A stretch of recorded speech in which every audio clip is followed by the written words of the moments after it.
The internet is full of half-truths and all-out lies. We've all seen them, and many people on social media complaining about it. Here's your chance to show and prove. WorldAfropedia.com is a Black-owned and operated encyclopedia. There are several thousand articles, but we need help. We can't uncover all the truth ourselves. So please, join us and become a writer, editor, or blogger for WorldAfropedia.com today. Every little bit counts. We owe it to the future generations to put the truth out there. Visit WorldAfropedia.com, the African-centered encyclopedia, a global database of African knowledge for the purpose of bringing about global African wisdom and understanding. WorldAfropedia.com.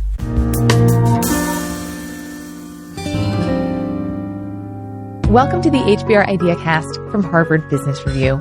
I'm Sarah Green Carmichael.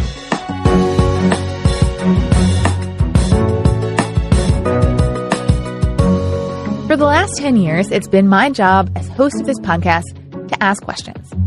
When I started, I got a simple piece of advice that I've always tried to come back to. Ask what you think the listener would want to know. But there's a lot more that goes into asking good questions than just that. So I'm excited to sit down today with two people who are expert question askers. Our guests are Leslie John and Allison Wood-Brooks, both faculty at Harvard Business School. They're the co-authors of the HBR article, The Surprising Power of Questions. They're here to talk about how to ask questions at work, ones that will help your conversations become more productive and help you bond with your team. Leslie, thank you so much for joining us today. Thanks for having me. And Allison, thank you for coming back. I am so happy to be back. So let's just start by talking about what's the benefit to asking good questions in business. Actually, the better question might be, what isn't the benefit of asking questions in business? Because the benefits are so abundant. Let me start simply by saying that most people do not ask enough questions, and they're missing out on many, many benefits, including that asking questions opens up the door for the exchange of information. When I ask you questions, you're gonna answer most likely, and I'm gonna learn what's in your mind. So that's information exchange. It's very valuable. In addition to information exchange, we know that asking questions increases interpersonal liking. Because I'm showing that I'm interested in learning and what's in your mind, I seem very responsive to you and empathic, and I'm taking your perspective, and I care about you, and that's likable. We also know that asking questions increases persuasion. Again, because I'm taking your perspective. Instead of trying to sell, I'm learning what you need, and then I can deliver that to you. Lots of benefits. But one of the, I think, really fascinating insights of Allison's research on this topic is that people don't appreciate this.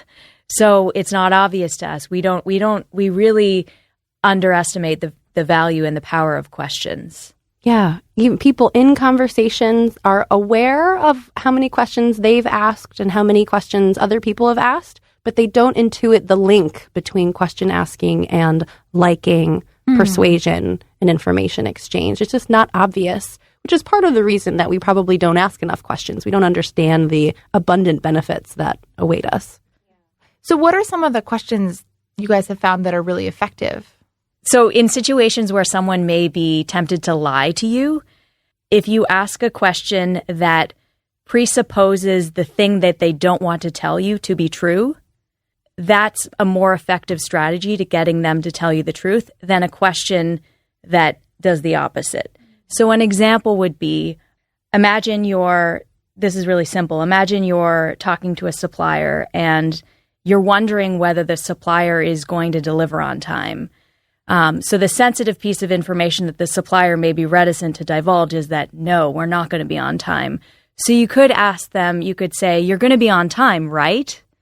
That is kind of an optimistic assumption. Or you could say, I'm guessing you might be kind of late, right? And that would be a pessimistic assumption. So it's easier for the supplier to tell the truth when you ask it in a pessimistic way, because they just have to kind of confirm something.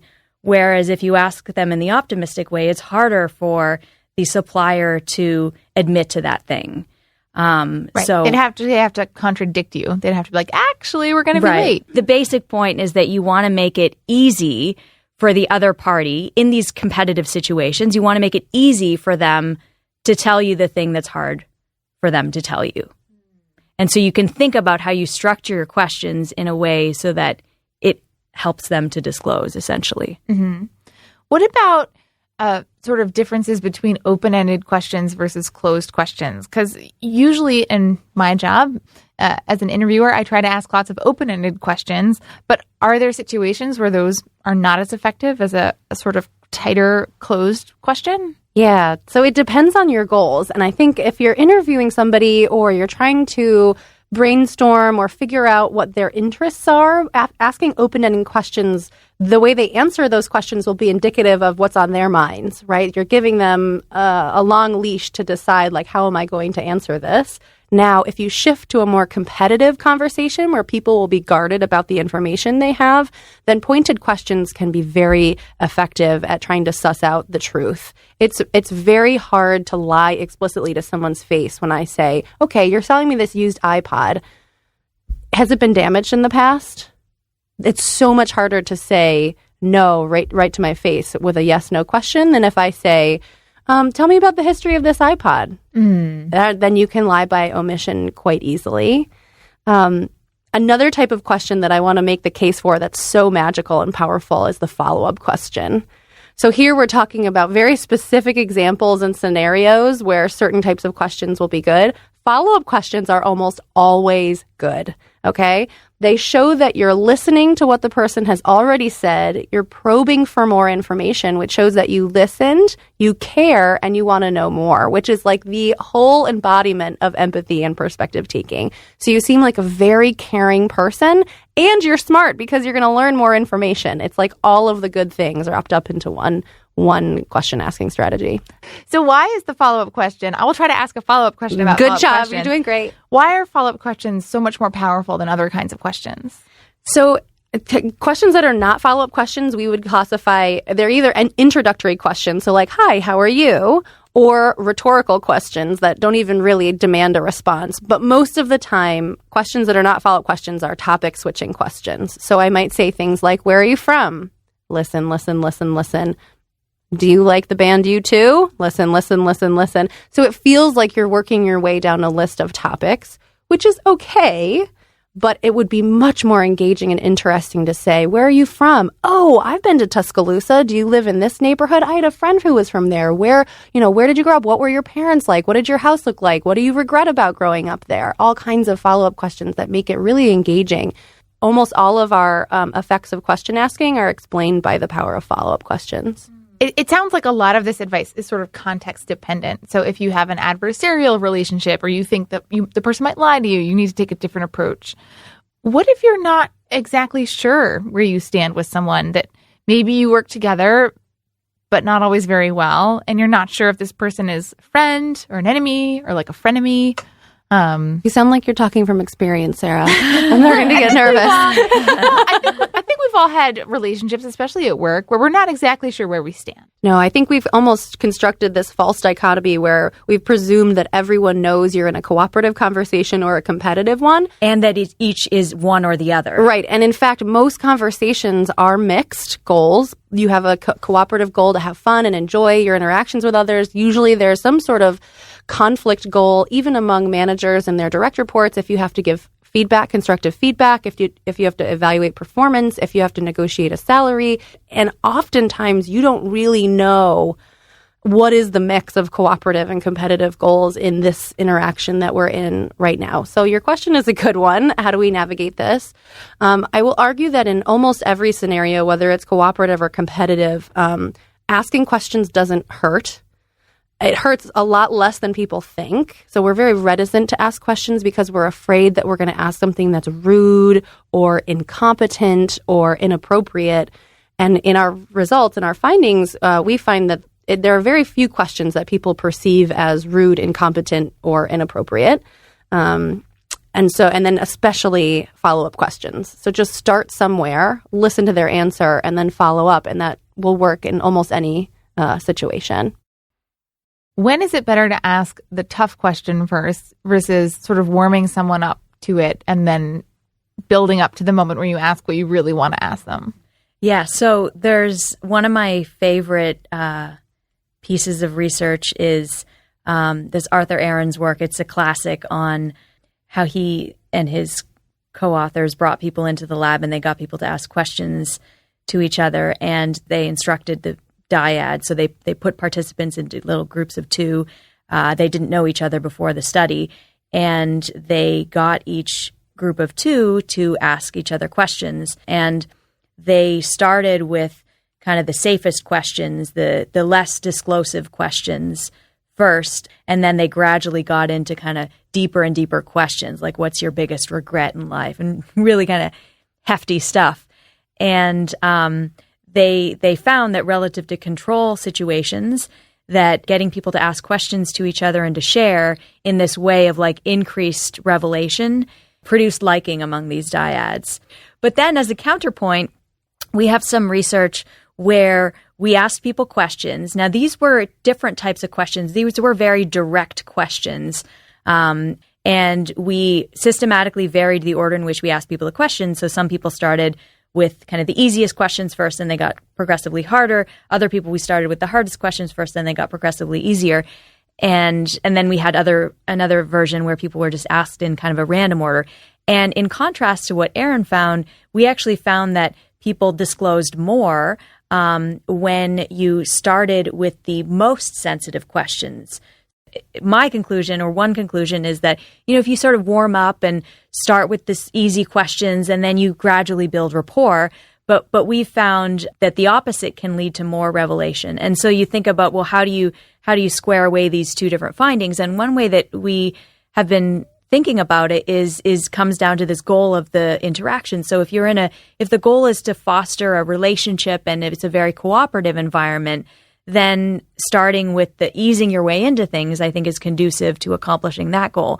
But if, on the other hand, the goal is a competitive situation where the goal is information elicitation, then starting with the most sensitive questions can increase disclosure overall. It's, again, though, not without its risk. Like, if the first question you ask is extremely sensitive, you risk really offending the person and having them walk away from you. So not without its risks, but... And there's a lot going on with tone, too, right? Talk to us a little bit about sort of how to ask these questions, not just what you ask.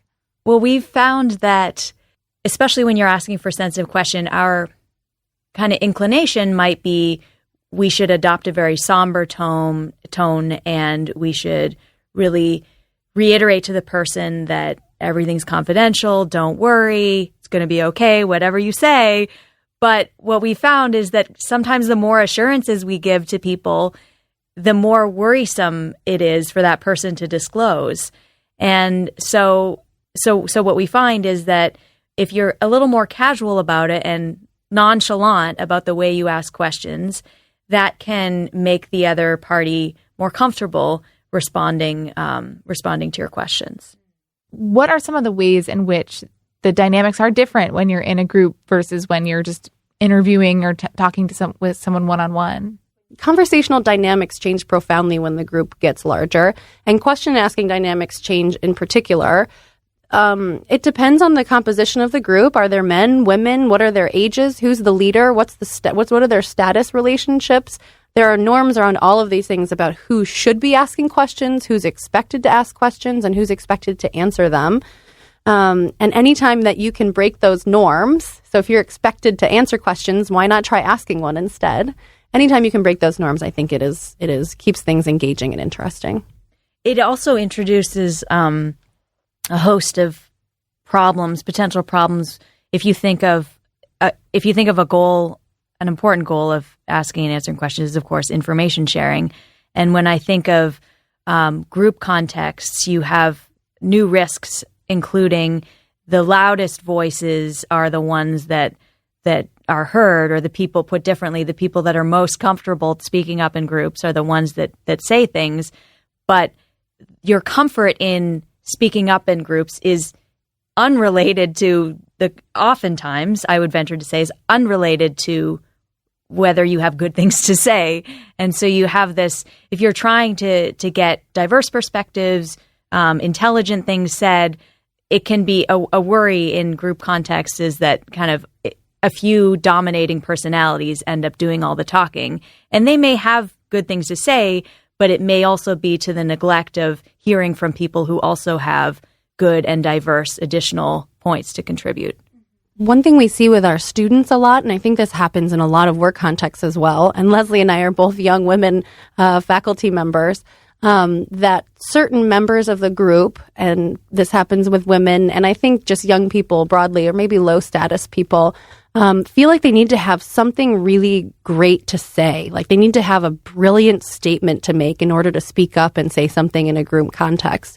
Turns out that it's really, really useful to just be the person who asks questions that might open a new important topic area or guide the conversation in a useful way. So if you are put on the spot by someone's question, what is a kind of a good way to prepare for that? Because on the one hand, we're giving advice to managers to help them ask more questions, to get more information, be more likable. That sounds great. But if managers listen to this and go back to their offices and are suddenly like asking a million questions, what should their teams know about kind of this new communicating with them? They're going to like them better, so maybe it doesn't matter. No, I think about this a lot. In any situation, there are questions that you hope no one asks you because you know it will make you feel really nervous and really uncomfortable on the spot. Many of those questions can be anticipated. Almost always they can be anticipated. You just have to ask yourself, like, what are the things someone could ask me that will keep me up at night, that will make me feel awful, and write them down, right? So if you have an important presentation, an important meeting, and there are questions that you're afraid someone will ask, don't run away from that. Confront it, write them down, write down pithy, succinct responses to them, practice saying the answers out loud, or practice your dodges out loud. For any question that you could possibly get, there is a way to answer it, and there's a way to dodge it. So just not being surprised and caught off guard is a huge help in those moments. I totally agree. Preparation is so important. And also the active preparation, the self-reflection, I think you can learn a lot about yourself and about the situation just by doing that preparation. For what it's worth, my favorite go-to of when I gasp, haven't prepared, or don't know what I'm going to say, and I'm asked a question, and I'm like, I don't know what to say. My favorite line of defense is deflection by question asking. Yeah. Why do you ask? Or what do you think? What do you think? Or in class, does everybody think this? Or, there's the deflection by question, I think whenever I'm in a bind in that, being asked a question that I don't know how to answer, it's a good kind of back pocket go-to strategy. Yeah. I will say two more quick strategies. One is if you can practice your humor skills, jokes are a really, really easy way to dodge things because people are so distracted laughing that they forget what question was asked and that you didn't answer it. And the second thing is use sparingly. It's okay to be honest that you don't know an answer. And I think a lot of professors actually forget this, and managers as well. It's okay to reveal that you're not superhuman and have all the answers in the world. So use sparingly. It can actually be very humble, a great humility strategy to say like, wow, that's a great question. I actually hadn't thought of that before. Let me go back to my team. Let me go back to my office and reflect about it, and I'll get back to you later today. One thing not to do is kind of explicitly opt out of answering. So on a survey, that would be, checking the I choose not to answer box. But in a conversation, if someone asks you a pointed question, you don't want to answer it, is saying, I don't want to answer that, or in some way conspicuously not answering the question. So we've found that strategy is actually worse than saying something really unflattering about yourself. So it's actually better if you're faced with a question where if you answer it truthfully, it might reveal some unglamorous fact about yourself. We find that if you just come clean and answer it, you'll come off better. People will like you more. They'll think you more trustworthy relative to if you completely opt out of answer, if you conspicuously abstain from answering. Right. So if you're in a job interview and someone's like, well, I see you left your last job after only working there a month. What's going on? I don't want to talk about it. Yeah, right. That's like a big waving red flag. So just come up with something to say in that moment is what you're saying. Yeah. Did you notice how many times the word context was used in that segment? Context of White Supremacy. Gus T Renegade in for another broadcast, hopefully to share constructive information on the system of white supremacy. Today's date, Thursday, August 16th, 2018. So I have been told this is our weekly session, Neutralizing Workplace Racism. If we have any victims of white supremacy, you ask spectacular questions, and if that is a part of your strategy that has allowed you to escape any accusations of wrongdoing, you have a plush office or workspace. You get all the vacation days you want, no problem. Sick days if you need them. Any emergencies come up, no problem. If you need a transfer, done in a second. If you have found yourself in that enviable position,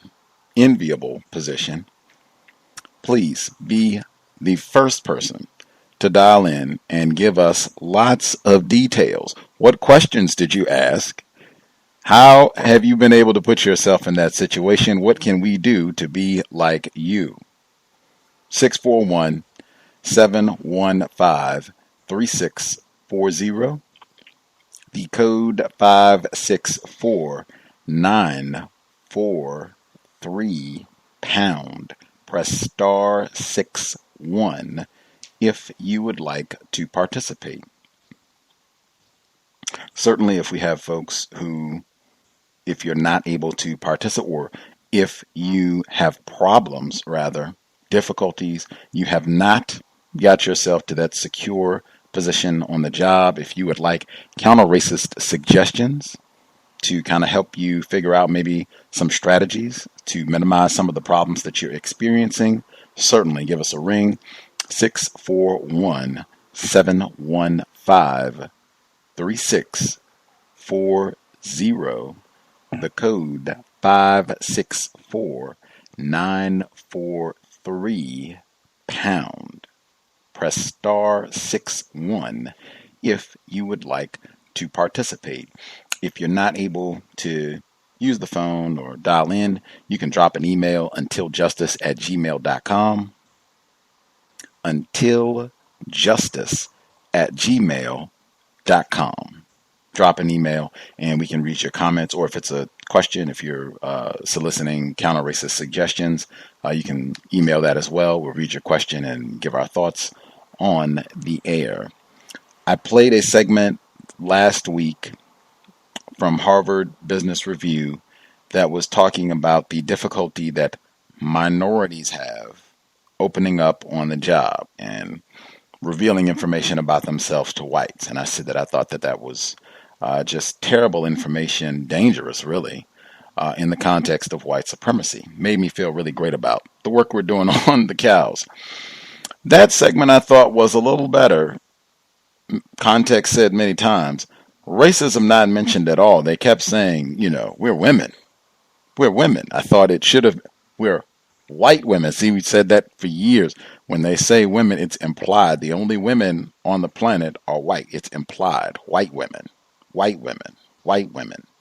Anyway, racism not mentioned when they talked about downtrodden, low status people who might sometimes not speak up or ask a question, or feel that, they can't ask a question unless they have a really brilliant question, whatever that means, where sometimes just asking the basic, simple questions can be most effective and sometimes are most important. Just basic, simple questions to make sure that the fundamentals have, in fact, been covered, or whatever else, that comes to mind to ask a question about. I thought they did have some very interesting points in the exchange. I thought it was particularly interesting on a conversation with a lot of white women. It might have been 3 white women present, and they were talking towards the end about what to do to deflect. If you're asked a question and you don't want to answer it truthfully, or you don't know the answer to the question, but you don't want to admit that you don't know, what are ways to deflect from answering it? They gave a whole section on that, and it included using jokes. It included, it was humor, distraction, and then finally it was use sparingly, honesty, and admitting that you don't know. But that was use sparingly, be honest, and admit that you don't know. But before we get to that, then you can, distract. You can ask a question.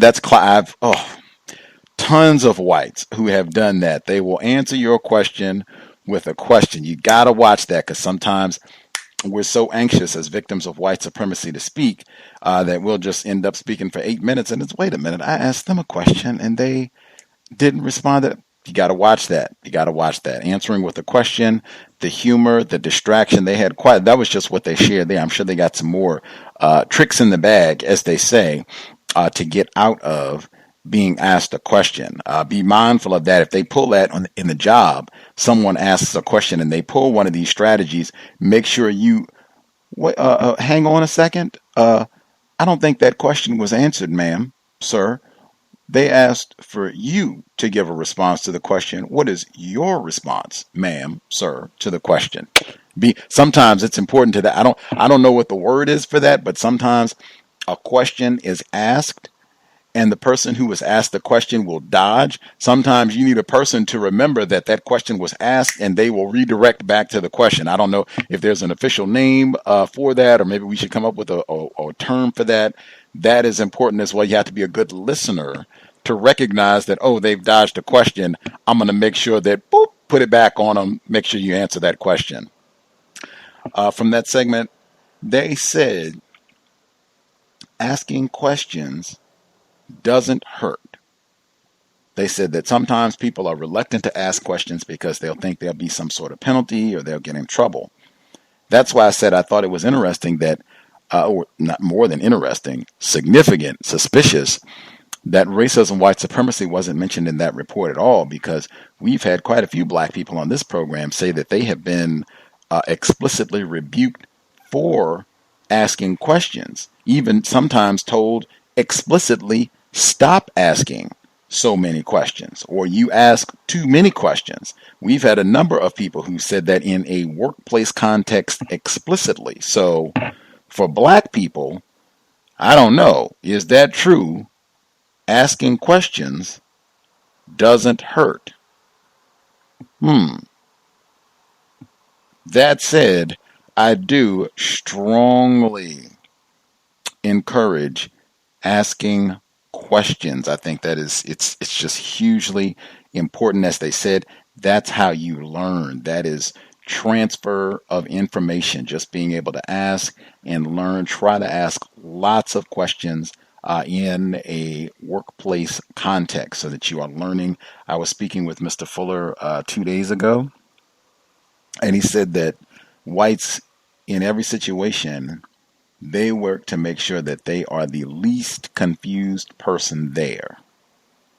If you ask a lot of questions, you might end up being the least confused person there. And generally, I would say people who ask a lot of questions, they're going to be on the less confused end of what's happening. People who ask a lot of questions and people who ask get really good at refining asking questions so that they don't have to ask 20 questions. They can ask 3 good questions and wrap things up. They don't have to waste time with a whole lot of things. I would say those people are probably going to end up being a lot less confused about things. Not necessarily, but asking questions is great. Even if the person doesn't answer your question, that is an answer. You have learned something. Even if they don't respond to your question, you can make a note of that. Put that in your electronic file or what have you. So many things to discuss today. The number again, 641-715-3640. The code 564943#. Press *61 if you would like to participate. Has anyone that is with us live, has anyone gotten in trouble? Or even if you didn't get in trouble, but did it become even a minor source of conflict, you asking questions, particularly you questioning white people in a workplace setting? Has that been an issue for anyone? I would be curious to know that. And as I said, even with that, continue to ask questions. And in fact, I'll get another one. What is a question? What is one of your, if you have a list of questions or just questions that you tend to ask in a workplace, if you could share one question that you think is essential that we should ask in a workplace setting, that every black person, every non-white person, every victim of white supremacy, this is a question that you should definitely ask in a workplace setting. If you have a counter-racist workplace code, this should be there. Questions people, think we should ask for the job. I think that'd be a good one to share. Yoga, workplace racism for Gus T.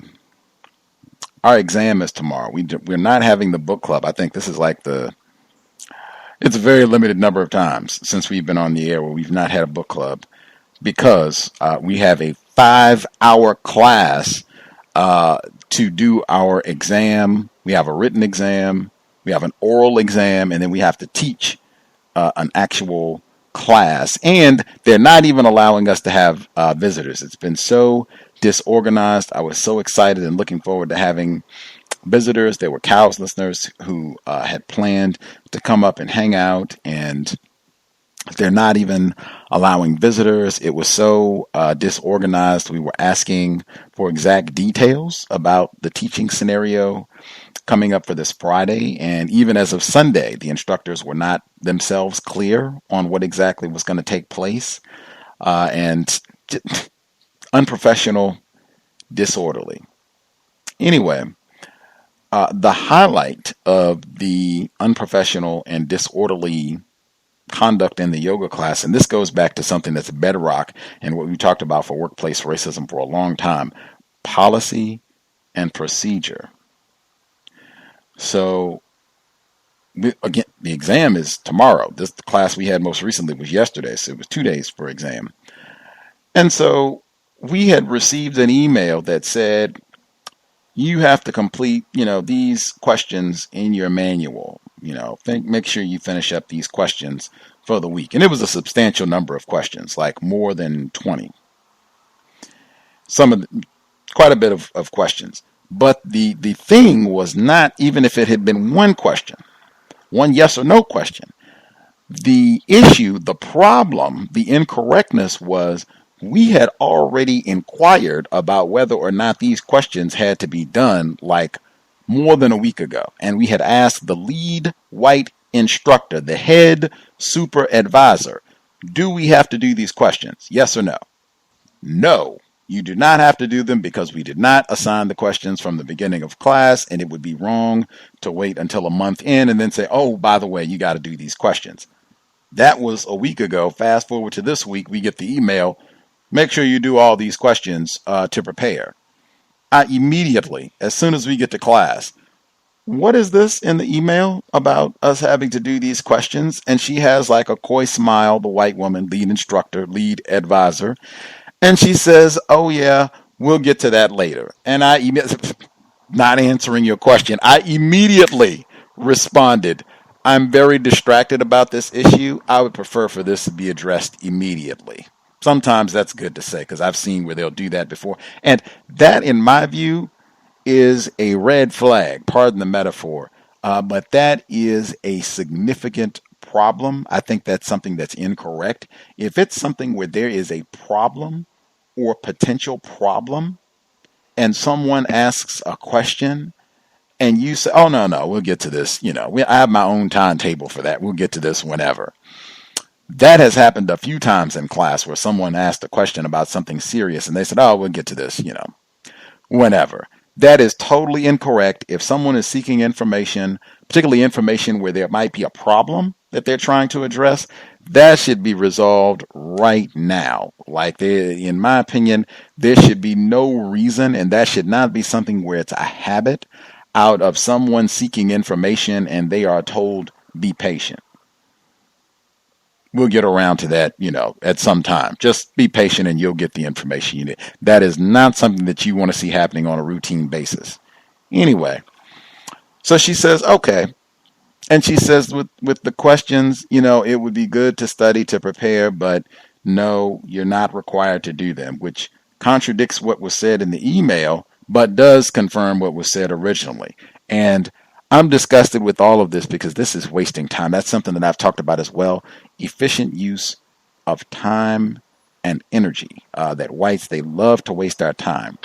Anyway, I ended up contacting the CEO of the company, the whole franchise of yoga studios, as well as the Seattle area manager to voice my displeasure. And that's something that can be very, very effective. Writing and contacting, especially contacting more powerful whites if there is a problem.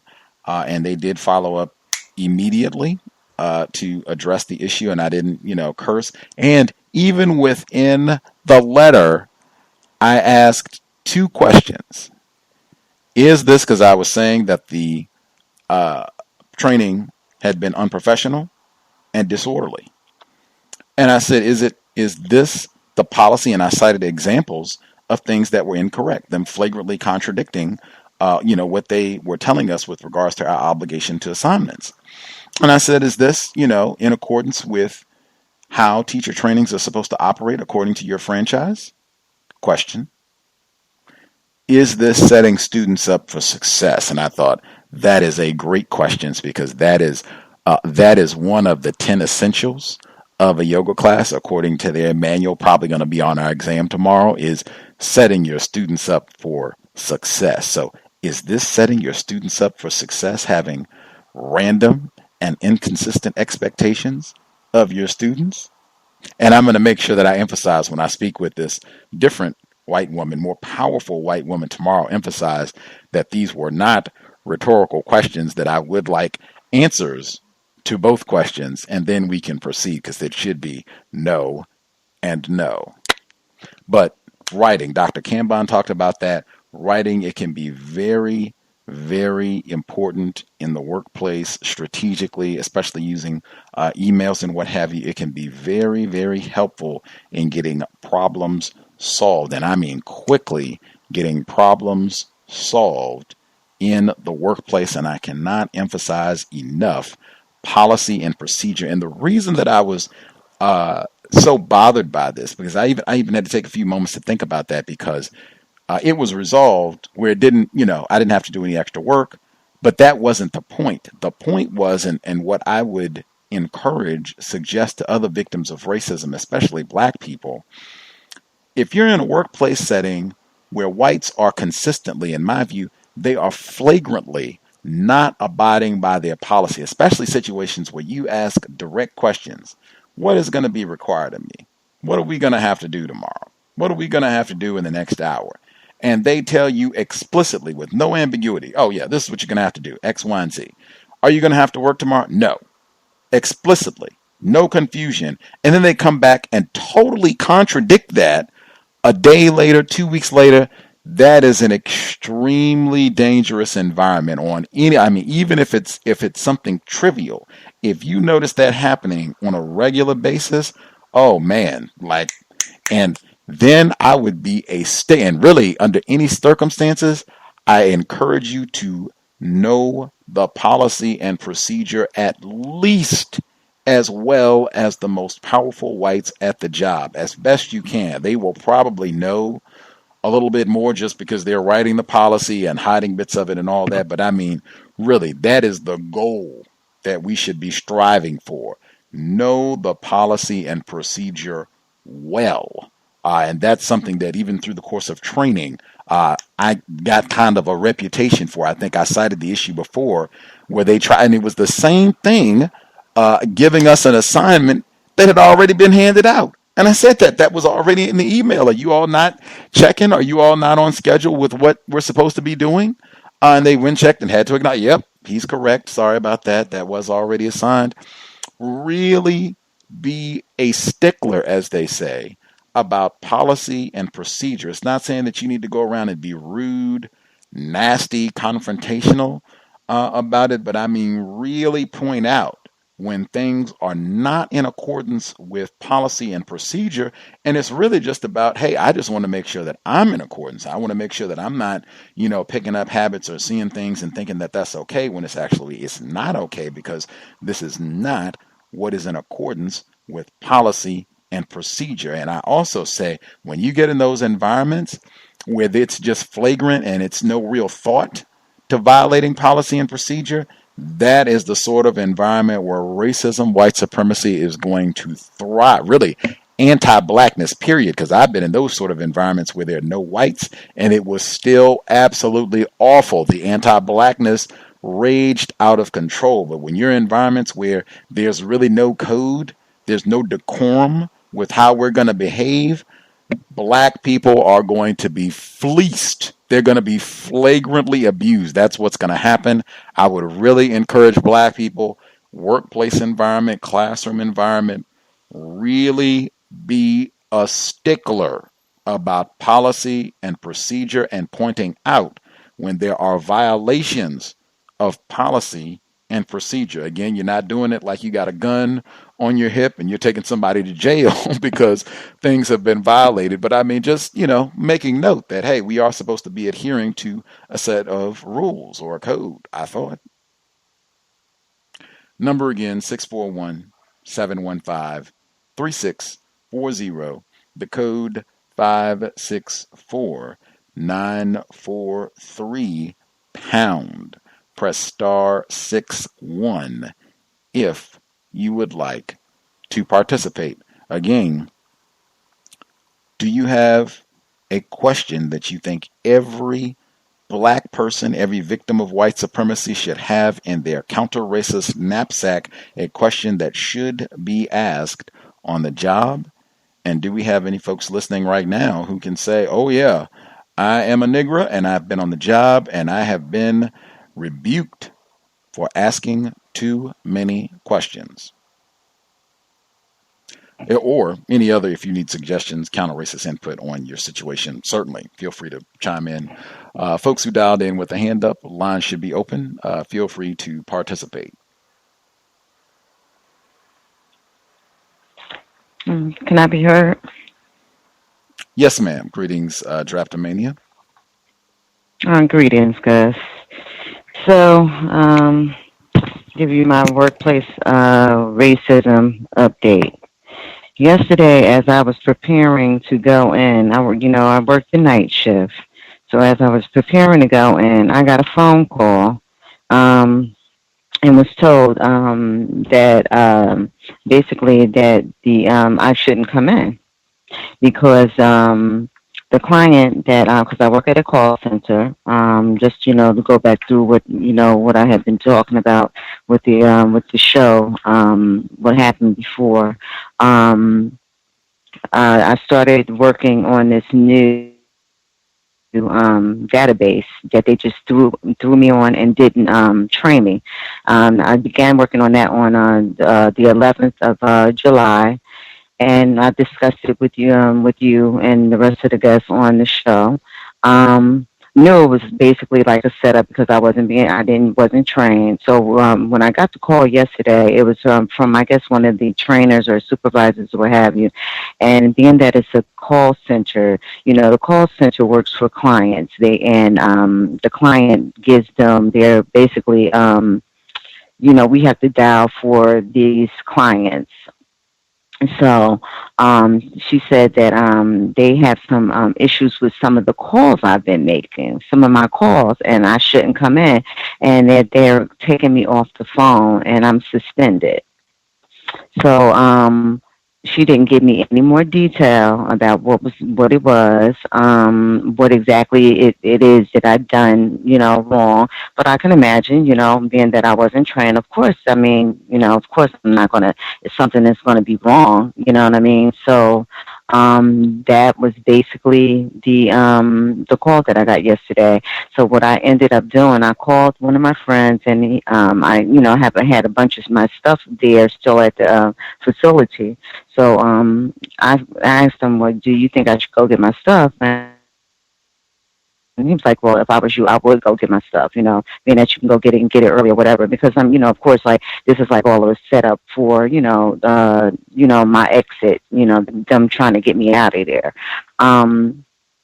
So I went up there and I just cleaned out my locker, and then and I had to catch 2 buses to go up there. I got my stuff out, and I came back home. So what I did today is I called Mr. Fuller, and I asked him, just try to get his feedback. and he basically told me to write a letter and address it to all parties involved about and basically taking it to the amendment, what is it, the Fifth and the 14th Amendments, because I live in North Carolina, and this is a at will state. They can basically do whatever they want. But since I've been calling in, I've seen this coming, like this sneaky tactics that they use to try to get you out of there. So I don't know.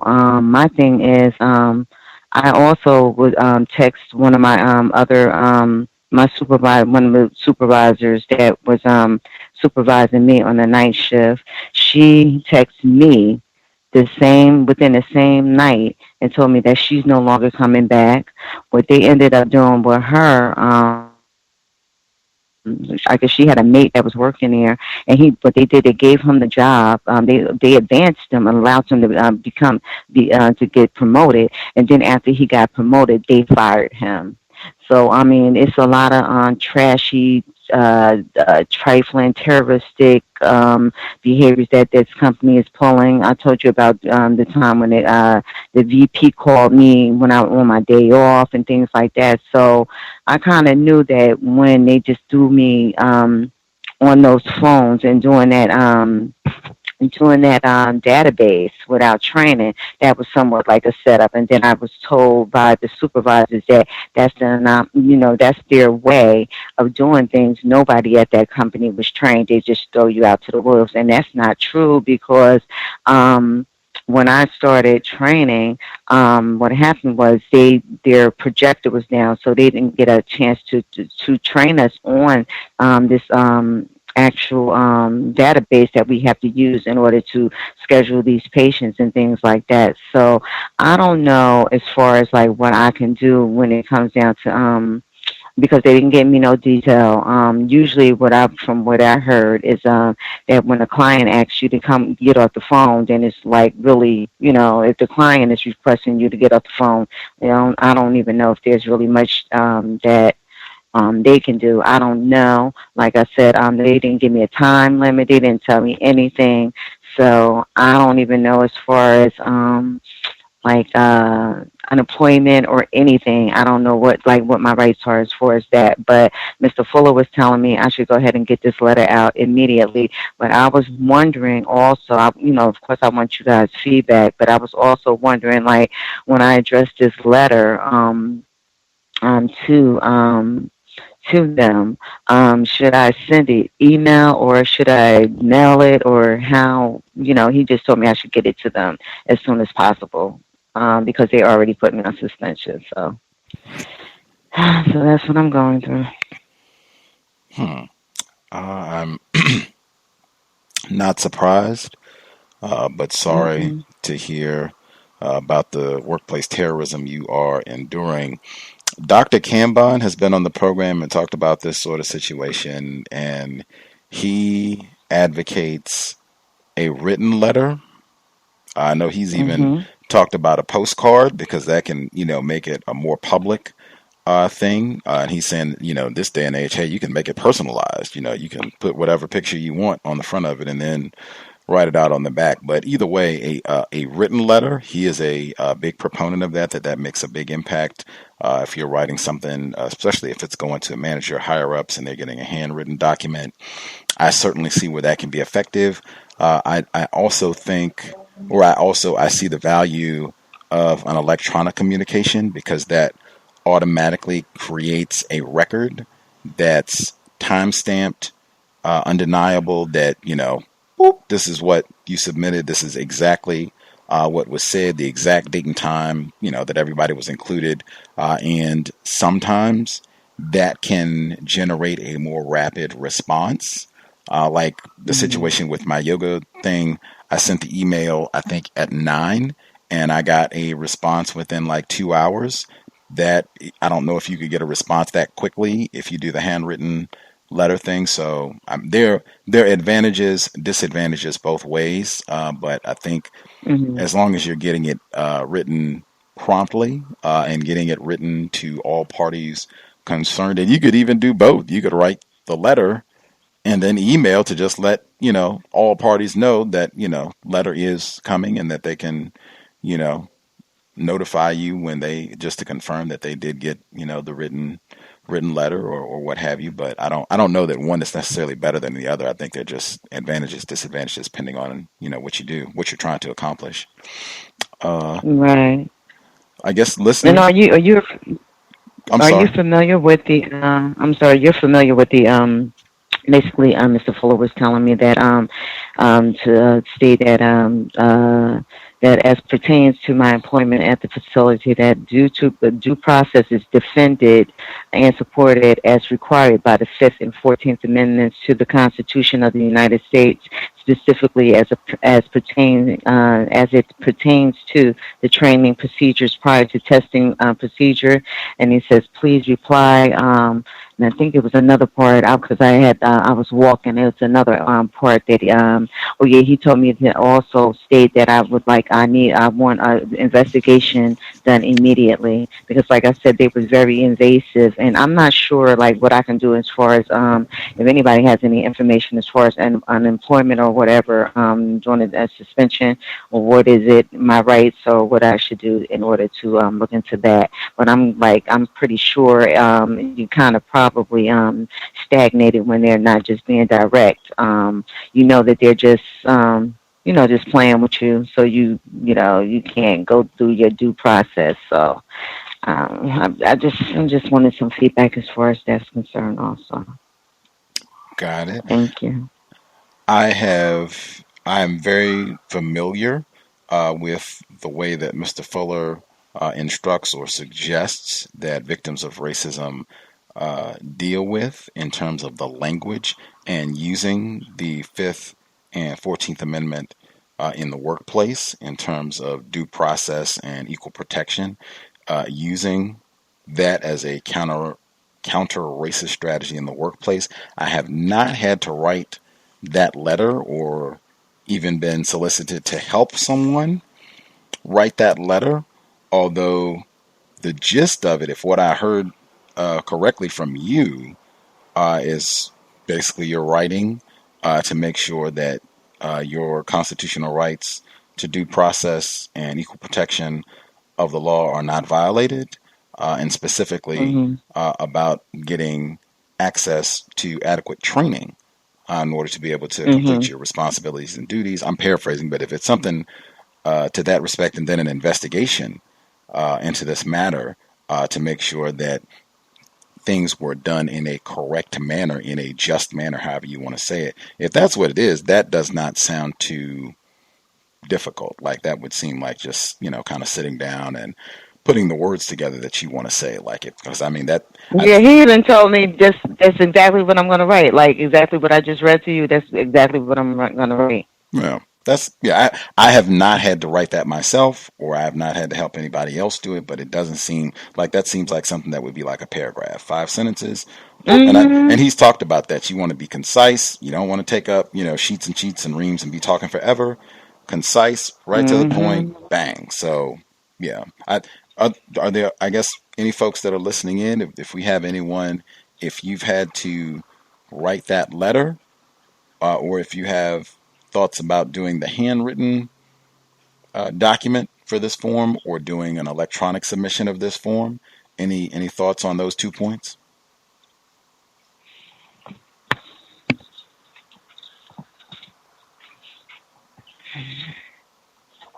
Let's see. Can I be Madison. heard? Yes, ma'am. This is our codified software developer. Yes, I have not had to write that letter. However, I would advise to send it via email rather than handwritten, as you will have documentation as to whether they received it or not, because it can be very difficult to track that with a handwritten letter as opposed to an electronic submission. That's all I have. I'll mute my line. Good point. Good point. Thank you. Any other listeners with any recommendations on whether handwritten over electronic submission? And then if any folks have had to write that letter specifically? Can I be heard? Yes, sir. Yes, this is Ken Steele. I'm calling from Los Angeles, California, and I wanted to say I don't recommend submitting a handwritten letter for anything.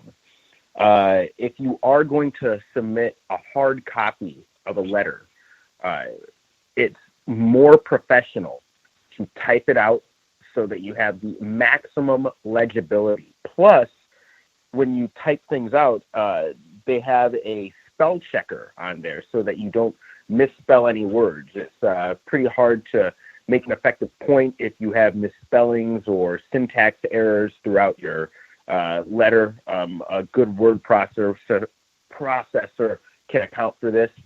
And then you can go ahead and print it out and then sign it. That's the only thing that needs to be written by hand is your signature. And if you are going to submit it by hand, I would also submit it with some sort of a certified mail service, be it FedEx or UPS. That way you can get tracking, and then you can have them sign for it just so that, they make sure they get it. But moreover than that, I would suggest consulting a lawyer. And in fact, I would suggest gathering your friends who have had similar experiences where they were, I guess, forced out of this position. And you can all go ahead and once you find a good lawyer, somebody that you trust, somebody that will take your case, then you can go ahead and say, I have 3, or even while you're in the initial consultation, I have 3 other people who have experienced similar circumstances to me or were forced out of this position unjustly. You might want to hear their stories too.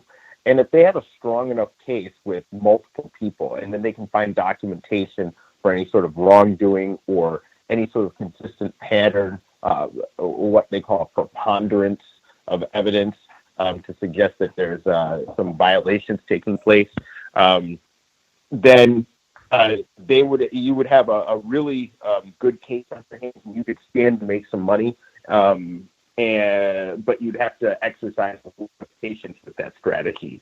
And on top of that, one benefit to that strategy is that if you do it while you're still technically employed, then you're protected against what they call retaliation for about 90 days. So you're protected in your position, and you can go ahead and use that time to find another job.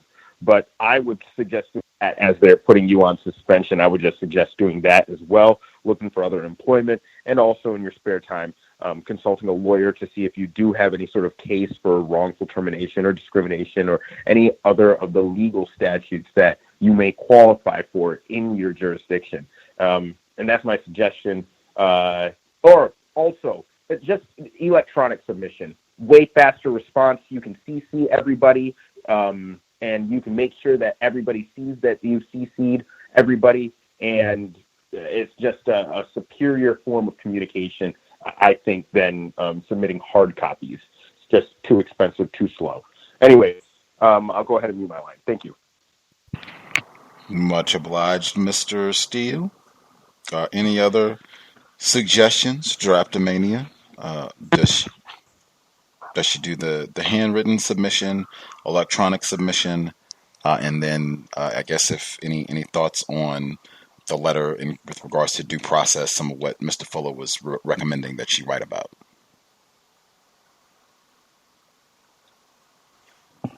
Gus, I just wanted to say one thing in response to Ken Stowe. Mr. Fuller was saying, he always kind of deters you from seeking a lawyer, because it's expensive, and I don't have that type of money, or I don't have any type of money to employ a lawyer. So if you have a case, they'll take it on a contingency basis. If you have a case, if you don't, then they won't take your case, and they'll start charging you stuff. If they start charging you money, you probably don't have a very strong case. You probably want to just walk away at that point. But if you do have a case, they're going to invest money into you. They're going to make sure that their client is taken care of. So that's something to consider. So okay, The moment you start asserting, your rights according to the law, you better know what you're talking about when you do that, and you better be very accurate. And the best way to ensure that is to employ a legal professional to make out such, letters. So that's my suggestion. Yeah. And that was one of the reasons why he told me to go the route of the amendment, because this is an at-will state, and they can basically just do whatever they want to do. So we're not even going to the policies and procedures. It's just like, it's just certain things that you're supposed to do. You're supposed to give people training. And he said he called it the three stages of the job, employment, the 3 T's, telling, training, and testing. And that's the thing that they didn't do. So that's a violation of the amendments. He was saying take that approach. I was thinking of Mr. Edward Williams, counter-racism.com. I know he and Mr. Fuller, folks have contacted them with workplace problems for a long time, like years and years and years.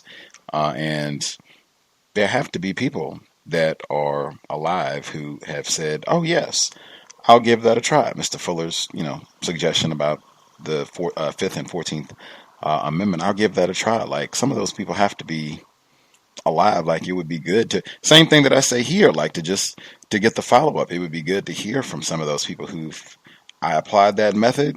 This is what happened. Like, if there are listeners, like, that would be great. I've heard somebody named Prince, I think I was listening to the archives, as one of your callers named Princess used that strategy at one point. Because I listen to your workplace racism all the time, and Princess, she was having some issues on the job, and she used the 4th and 5th, the 5th and 14th Amendment.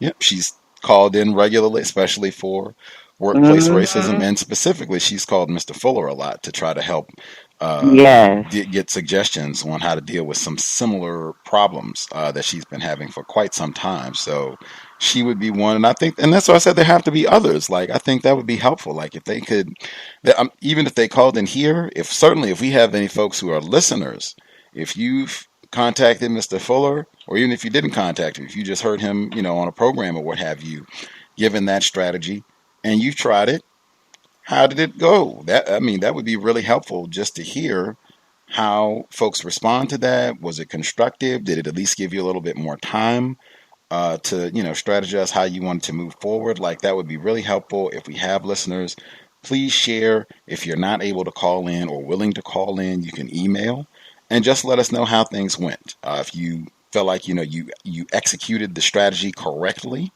and it worked out, let us know. If you feel like you executed correctly and it didn't work, let us know. Either would be helpful. Any other suggestions? Right. And one other thing, Gus, can I please have Edward Williams' contact information, if at all possible? Yes, ma'am. I can. Does he have a radio station or something? Counter-racism.com. That's the website he's operated for a number of years. And there's a work study. There's counter-racist audio, counter-racist radio broadcasting, and he's done a lot of work with workplace racism and suggestions for things that happen on the job. And he has some of that on the work study page. He's been a guest on this program talking about it. And I suspect he would be all right with me getting you his contact information so that you could maybe ask him a question or two about this process, because I think he's helped. I'm sure, and I think some of that is on the website where he's helped people with similar workplace problems and kind of seen them through the whole process. Okay. Yeah, I've heard him on the show also, so I listen to so many of your shows. I'm a big fan of yours. So I will definitely look into that, and I really appreciate all your help. Indeed. Are there any other folks who had suggestions, handwritten versus the electronic submission, or employing 5th, 4th, 15th Amendment?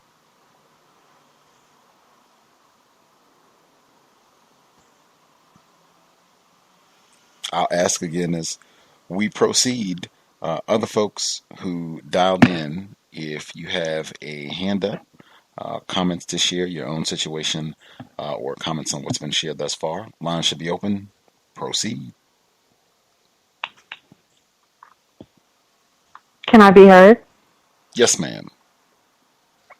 I wanted to very quickly follow up with the discussion regarding the suspension. I've worked in human resources for the past 14 years, and I also live in North Carolina. I would recommend that you send an email with a read receipt so that you know you have a time and date stamp of when it was sent, and also that it was opened by whoever it was that you addressed the email to. And even though North Carolina is an at-will state, and this goes for any state that's an at-will state, there are still policies that your organization must follow. If they have a written policy as to how they terminate employees, what the statutes or requirements are for suspending an employee, they still have to follow those procedures. So while it is an at-will state, there's a very large asterisk next to that. So there's still legal protections that you have as an employee, so you can't simply just be terminated for any reason whatsoever. If you do decide to go the attorney route, having some form of documentation would be very helpful.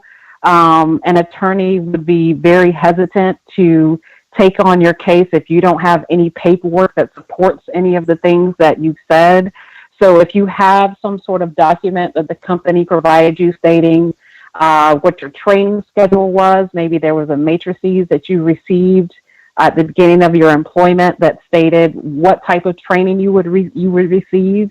If you have documentation that you did not receive that training, something along those lines would be most helpful, because as soon as you talk about getting counsel, your organization is going to call their counsel, and they have very deep pockets to have as many attorneys on hand to combat the case as they need, and they can stay in court much longer than you can. So if you decide to go that route, be prepared with some pretty solid documentation, at least initially. They can always subpoena emails if they decide to take on the case, but if you don't have anything that would initially entice the attorney to take on your case, I would be very skeptical to go that route. And that's my advice. Much obliged. Much obliged. Other folks, if you have either commentary on what has been shared thus far, or if you have your own situation you'd like to address, line should be open. Proceed.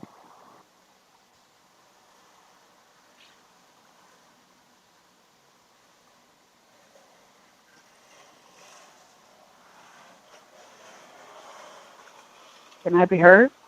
Yes, ma'am. Yes, good evening, Gus. Good evening to all the callers and listeners. Codified software developer again. Just a quick update. I wanted to thank both Stacy and Ken Steele for their words of advice over the past few months. So I've been utilizing LinkedIn to try to get some information on what's out there in my industry and to see if I can possibly find a new position. And I think a couple of weeks ago I called in and said that there was someone claiming to be a recruiter from a very well-known tech company, very large, very well-known, very ubiquitous tech company. And that I was unsure if it was them or if it was somebody at my job playing around as they had been. And Stacy recommended that I ask for an official email from that person, and I did and received the official email. So this person was from that company. It was a recruiter from that company. And I spoke with that person today and had a very promising discussion. And I just wanted to say for anybody who is in IT who may be looking to brush up on their skills or get more information regarding other languages that they may not be familiar with, there are two specific websites that I was given by this particular recruiter, and I'd just like to give them very briefly. One is LEET, L as in Larry, E as in Edward, E as in Edward, T as in Thomas, code.com. And the other one is Hacker, Rank, RAN as in Nancy, K as in Kite.com. And those two websites they'll allow you to brush up on everything that you learned in school that you may have forgotten through any sort of enterprise development, and allow you to learn new languages to better position yourself to be put into, or better position yourself to get a new and much better position. With that, I will mute my line. Thanks so much for letting me share. Spectacular. I'm very glad to hear that was a legitimate offer, and sounds like it's getting more promising. Hopefully you'll be able to transition to a better IT plantation, and you can leave all of the rubbish behind and wish the non-black, non-white male, you can wish him well as you shove off, and hopefully he'll be more codified. But that's fantastic. Very glad to hear. And did you how shall I say, did you feel some type of way about your paranoia with the initial offer? No, I mean, I think it's best to, I mean, the situation I was in, it was unclear. I'm glad that I did at least reach out to this person in a very codified manner, a very neutral manner. But I was glad that I reached out to this person in a way that would allow me to continue dialogue with this person. I think had I let my paranoia overwhelm me, I would not have done that, and I probably would have missed out on an opportunity. So I think it goes back to what you say about, having courage. I think sometimes we do get very fearful of anything. That's what this system is designed to do, and sometimes we just need to take a leap of faith and see what's going on. Hopefully that answered the question. Absolutely. Courageous software developer in Wisconsin. Fantastic. Context of White Supremacy. Other folks who dialed in, if you have commentary you would like to share, feel free. Either if you have suggestions on what's been shared thus far, or if you have your own situation, proceed. May I be heard? Yes, sir. This is Jay from NYC. I'd like to thank you, Gus, for the platform, listeners and callers. Again, I'd like to give a thank you to software developer, codified software developer. I appreciated the information, and I actually was listening. I just got on the line, and I basically was trying to do some things in the background, but I heard you mention 2 websites that were relevant as far as expanding skill set, as far as language and coding. I didn't get all of them, though. If possible, I'm actually going to be replying to you shortly, but if you could send them, that would be greatly appreciated. Also, I do have some negative and positive news as far as on my side.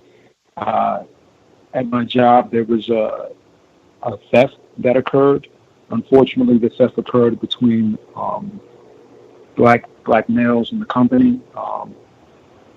Relatively big company, and very big company, and cameras everywhere, and these guys just got caught.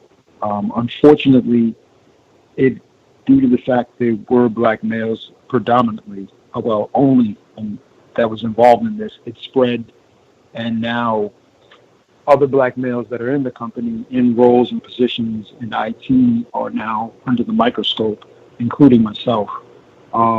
It's a very paranoid environment. You could imagine already being paranoid, working around a predominantly white corporation as a black male, but now it's just intensified.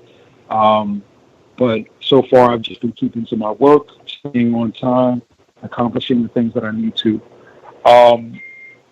The good side is, as far as virtual reality, I was able to reach out to a group of individuals within the company that are doing VR work, and they actually brought me in this week to do a session with them to do a full setup, and it was definitely positive. They were definitely very inviting as far as telling me, hey, you could come by, see the system, and see how we set up the actual software that we use. And I'm trying to basically maintain those connections. A little difficult with the distraction of the theft in the office, but all in all, just trying to keep balance. I didn't hear the beginning of the first caller's issue when I called in, that is. But email is definitely the best way to go for every single reason that was given. Timestamp, just way more credible, and just keeps tabs on everything. My only suggestion would be is to BCC yourself, so that you have it forwarded to your personal email as well, just in case. Outside of that, I'll mute my line. Thank you for your time. Much obliged. Sorry to hear about the theft in the workplace. That is the system of white supremacy. They encourage victims of white supremacy, put us in a deprived state, and encourage us to steal. So then they go, oh, no good criminal niggers. That standard operating procedure, and then to blame all the other niggers in the building that you all are conspiring to steal the rubber bands and paper clips from the office as well. I've seen that. I have not seen that when whites, because I've worked in situations where whites were stealing, whatever, and that did not expand to all of the other whites in the building. But I think I've said that on the program for quite some time, that we should all be functioning in the workplace, maybe the entire system of white supremacy, but certainly while you're on the job, as though you are under surveillance all the time.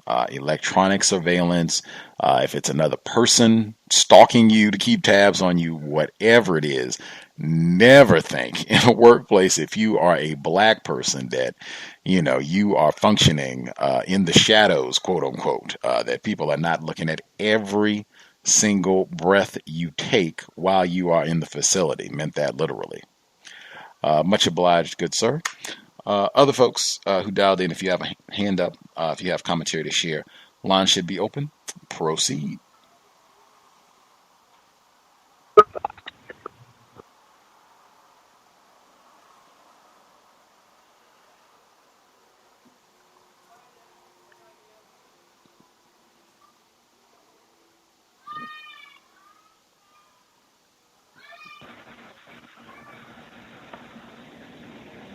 Hello, Gus.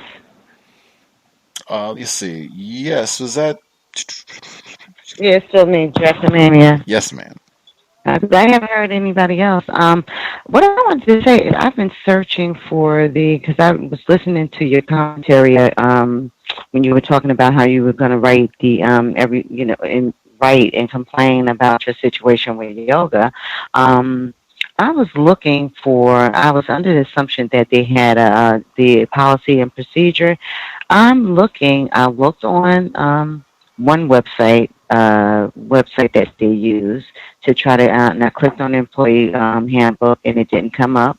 And I went on their main website and it's not showing there either. I think the only policies and procedures that we ever got during training was just for the dress code. That was the only thing that I received. I don't recall receiving any other material as far as policy and procedure or employee handbook. And like you said, whenever you are working in any place like that and anything is sketchy when it comes down to their policies and procedures, that's a warning sign right there. So I'm unable to get that material at all. I'm not even able to find it. And like I said, they've been doing people there so messed up, and it's a lot of the non-black, non-white people that they advanced one guy, and then once they gave him the position, they went ahead and they fired him. So and then the other my supervisor, she left. also this week. She emailed me on the same day that they called me and told me that she's no longer coming back. And she had complained to me, like, I think about 2 weeks ago, said that she didn't like what was going on there. So I mean, it's known. Even like when you go into Indeed, like the reviews for this company is horrible. It's just like I knew what I was getting into, but I needed a job at the time. So that's, like I said, I just find it to be mighty funny that I'm unable to find that information. That is something we had talked about before. That's those types of jobs where either they don't have policy and procedure, or I think we even had some people who said before that the policy and procedure was really raggedy. You could barely even read some of the pages. It was written with poor grammar. That tells you how you're going to be treated. That right there. You can't find it. We don't intend for you to be informed about how we're functioning. That lets you know that, in my opinion, you're in a very dangerous environment where we intend to not treat employees correctly. We have no intention. We do not want you to be well informed. Ask about the handbook. That'd be one question I would give. Where's the company handbook, employee handbook, policy and procedure? That's important. Yes. Where's a copy of that? Is that available online? Do you have a hard copy? Could I get a copy now? All great questions to ask at the beginning of your employment. While folks are lollygagging, which should never happen in workplace racism, we do not need spectators. This certainly is a broadcast that is not for spectators. And if we somehow have victims of racism who are listening to this broadcast who are not having workplace problems, you should certainly be an investor in... Muted. Unmuted. You should certainly be an investor. Can I be heard? And not just chatter. Hang tight, Mr. Steele. The whole situation with Omarosa that came up this week, and recordings and all of that, major controversy, might even be racial theater, in my opinion, because we are talking about quote-unquote reality television and all of that. There was a report that came out, Market Watch. Omarosa secretly recorded her co-workers think very carefully before doing the same. This was published earlier today. Jacob Passy, P-A-S-S-Y, I think that's how you say it, suspected racist. So he talks about, I'm not going to read the whole article, but he talks about, she did the recording and blah, blah, blah. She released some of it. If you're thinking that you're going to do the same, you should think. So he goes...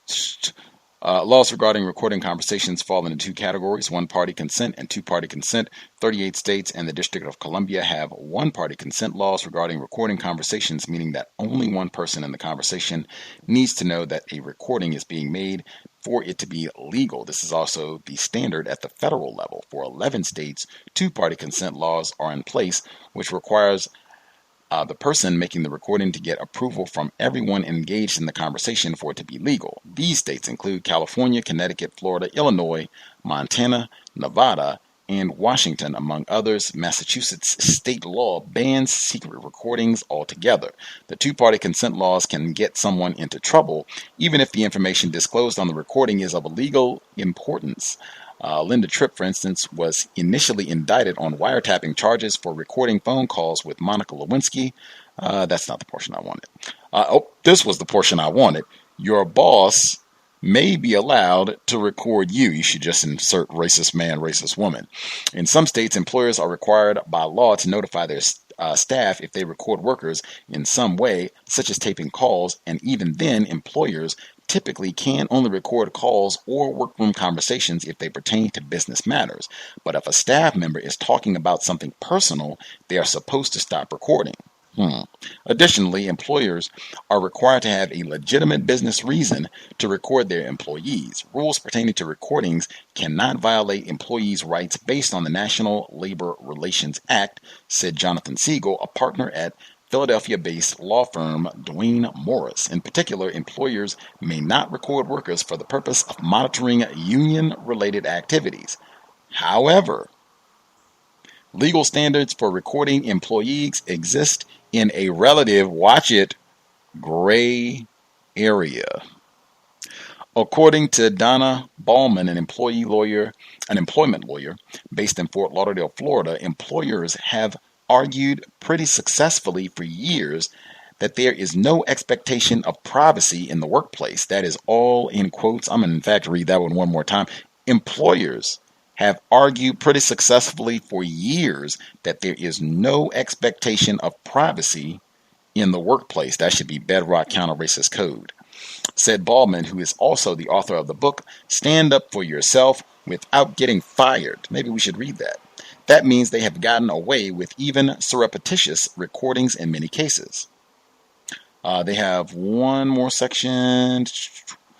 Actually, I'll read the last two. Recordings can be helpful in legal proceedings, particularly in cases regarding discrimination or harassment. Discrimination. Recordings of conversations with alleged perpetrator can be a useful tool for someone looking to take their case to court. But before someone goes to such lengths to tape a coworker, they should consult a lawyer, Siegel argued. They don't want to do anything that violates the law or undermines their claim while they're seeking evidence, he said. A one-off recording may bring to light a single instance of inappropriate behavior, but Siegel argued that the accused individual's attorneys could then argue that the recording was edited or made such that it took the comments or actions out of context. That could also hurt their case, he said. Therefore, a worker might want to take the risk of recording multiple instances of the inappropriate behavior if it is a common occurrence. Workers should also document inappropriate or discriminatory behavior in other ways, including writing down a recollection of what happened or emailing coworkers to see if they noticed or had similar experiences. Your boss can fire you for making a secret recording at work. Even in one-party consent states where secretly recording someone can be legal, the law will not protect workers from being terminated for their actions. If an employee is at will, their employer can terminate for any or no reason, just not an illegal reason, said Siegel. For instance, an employer could argue that the worker demonstrated a lack of respect for choosing to tape someone without their permission. Consequently, workers should check their company's policies before they choose to make a recording. And even if an employee isn't in danger of losing his or her job by making a recording, it could still have an adverse effect on their reputation. You may lose credibility when they're recording without someone's consent, Siegel said. I can post it. You can read the entire report. Again, this seemed to be sparked by, or not seemed, they got her picture at the top of the report, Omarosa Manigault Newman and her revelations about President Donald J. Trump this past week. But we do talk a lot about recordings on this broadcast. I almost feel like I should say it again for a third time. No expectation of privacy in the workplace. Non-white people should keep that in mind at all times, whether whites are present or not. Heard you, Mr. Steele. Give me 1 second just to check. Are there any folks that are with us that we've not heard from at all, who have a hand up commentary that they wanted to share? Any folks that we've missed completely? Can I be heard? Yes, sir. I'm really just listening right now. I'll probably email you though, Gus, with what my biggest workplace thing is. It's kind of complicated or whatnot, but yeah, I'm just listening right now. Much obliged. I'll I guess keep an eye out on the email, untiljustice@gmail.com. Any other folks that have a hand up commentary that they wanted to share?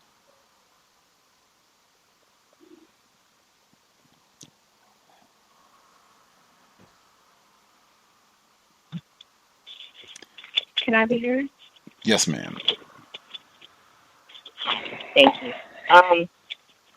Okay, workplace racism. So I work at Amazon, and it's a lot of work. I get a lot of complaints from people. If you hear a little rambling, it's because I'm just pulling it up because I'm not going to work today. It's a lot of. I came into work my last day working. A lady walked up to me and was telling me that she had gotten written up for not working fast enough.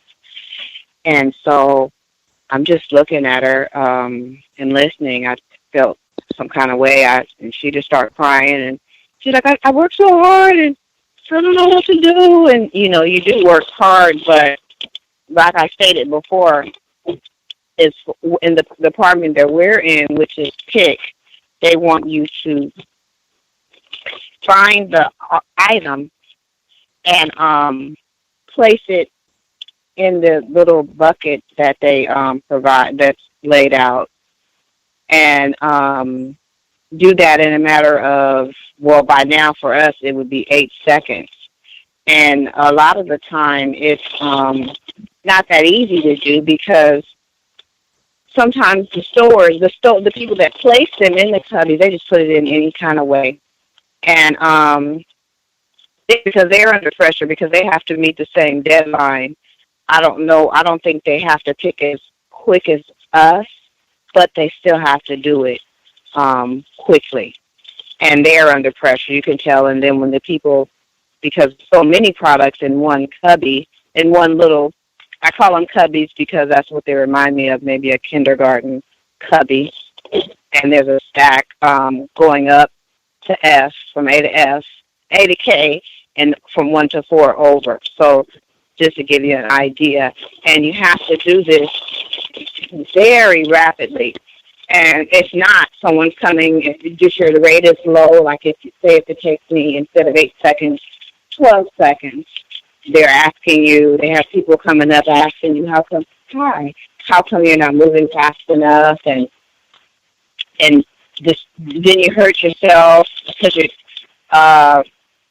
you're moving so fast trying to meet the quota because you don't want to lose your job.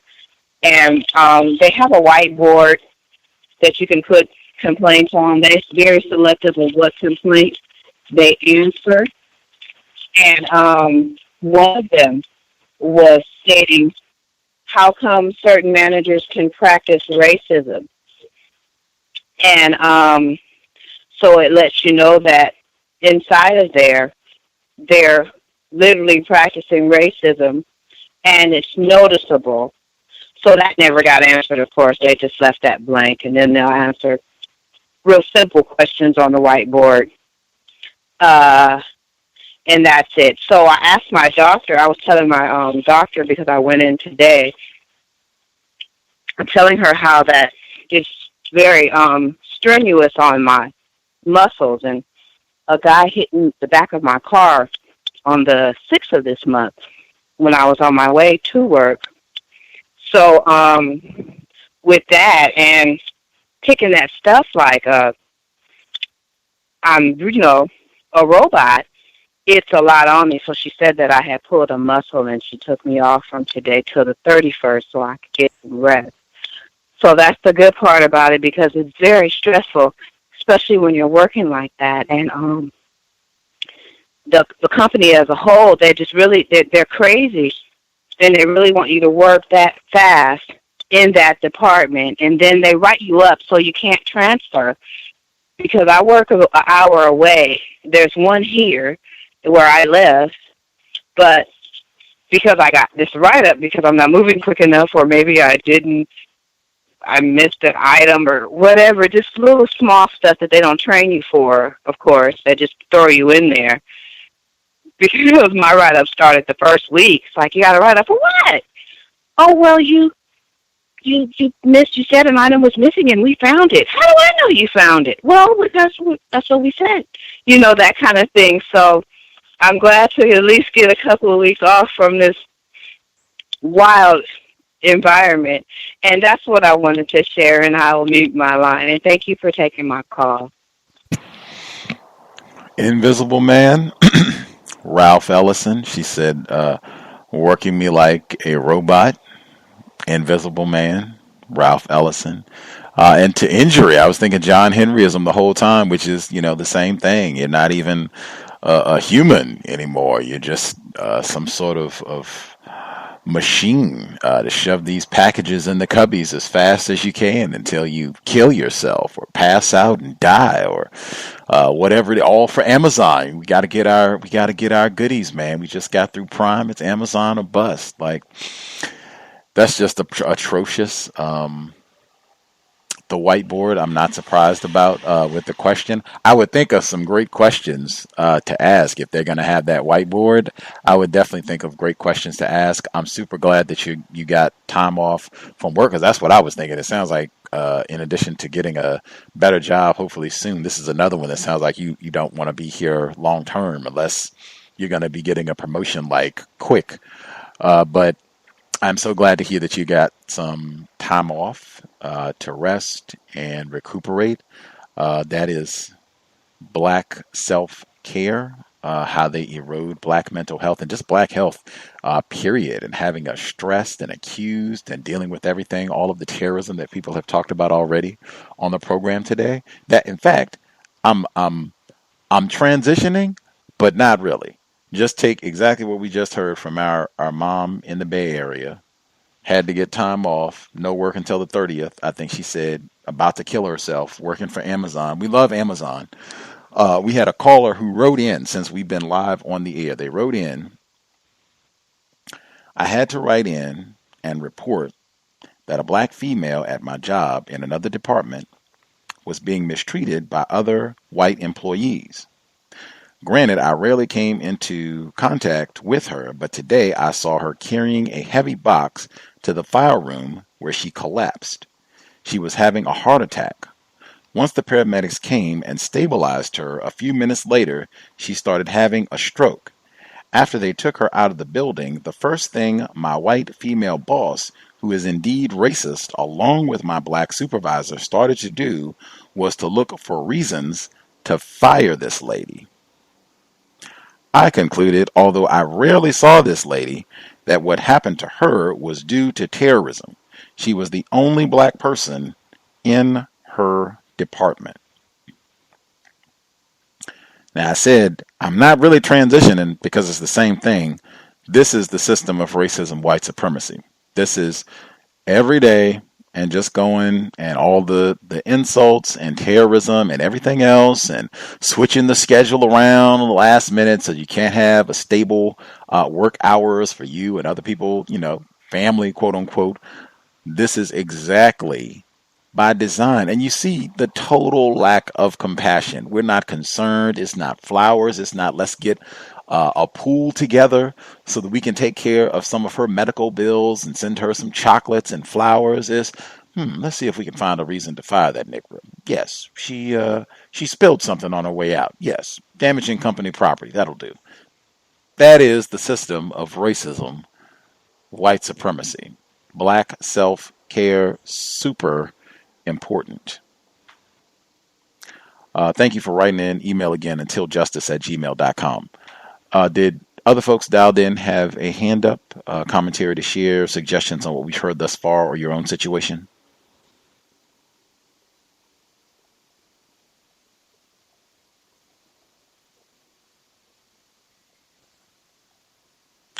While they lollygag, Mr. Steele, did you want to share, sir? Oh, yeah. There was the question that victims ought to have in their arsenal of questions to ask on the job. One of my favorite ones is it all right if I ask questions? Or some variation of that. That usually causes the suspected racist or the person who is causing problems for you to pause, think, and then they're usually going to say, yes, it is okay for you to ask questions. And that gives you a time to go ahead, collect your thoughts, reframe the conversation, shift the conversation as needed. You can go ahead and use that time to, change the tone of the conversation as well.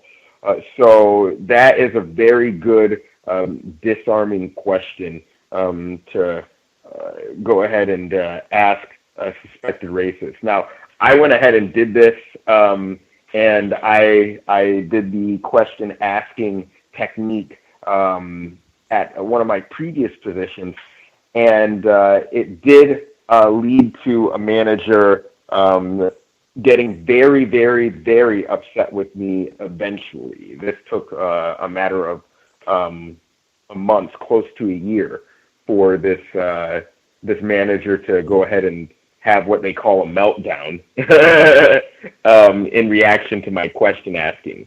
So yeah, it's definitely something. It's definitely a technique that I've used in the past to great effect, and it's something that I think that victims should practice. Also, thanks to the previous caller who thanked, or you're welcome to the previous caller who said thank you earlier regarding some of my advice. I wish you luck at your new position, and keep in touch with that recruiter, because there may be other opportunities that may come down the line from that recruiter. And if you have a good relationship with a recruiter as a technical professional, you'll never be in want for a job. They'll always have a few options for you to choose from. I'll go ahead and mute my line at this time. Thank you.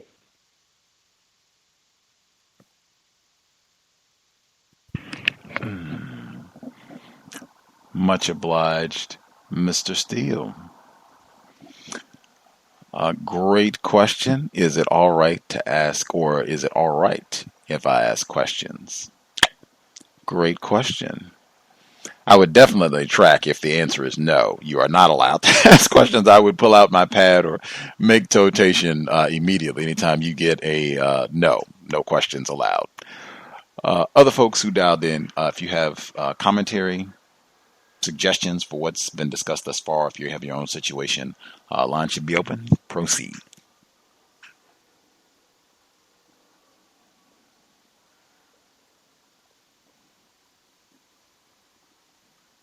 Have you heard? Greetings, caller in Florida. Yes, sir. Thank you very much, sir. Greetings to Gus, the host, the listeners and callers. I've been looking over the that diversity and inclusion plan PDF document again. But Gus, I think at the beginning you mentioned a question about, had we experienced, I guess, was it something about how whites deflect when you ask a question, or what was that again? Well, now that did come up in the segment, different ways that white people deflect. I think I asked, is there a question that you think every victim of white supremacy should have in their counter-racist knapsack when they're on the job? One question that folks should ask. And then I also asked, has anyone gotten in trouble for asking questions? However, the audio segment that we started with, they did include ways that whites deflect from answering questions. And I did talk about that because I thought that was interesting. So if you have additions to that you've seen in the workplace, that would be acceptable as well. Okay, because that reminded me of something where this was back in January when they was trying to get me to do the pregnant female's job. She's had a baby at this point now, but at the time she was pregnant. So I had asked, I said, what was this all about this comment about I should be used? And this suspected racist, he deliberately starts talking about the filing area downstairs and how it is unkept. He totally ignored my question, and he tried to get it to the conversation to go on talking about how little pieces of paper should be picked up and put in the wastebasket, and we just try to make sure we be well and how we keep this place very tidy. And that was before he got upset about me pressing him pretty much about, am I being considered to do this additional task? And they are very skilled at how they're not going to answer certain questions. because I mentioned how the warden didn't mention my name. So he asked a question. He says to my supervisor, was I at this meeting?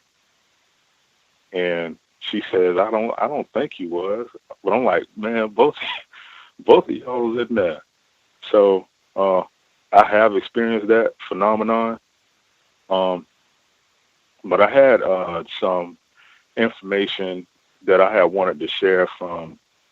Is dated it's titled Equal Opportunity Employment Plan, but it says from 2013 to 2015, and it says positions targeted for special recruitment, and they kept mentioning the terms women and minorities, and this is another PDF where it is saying it's two categories.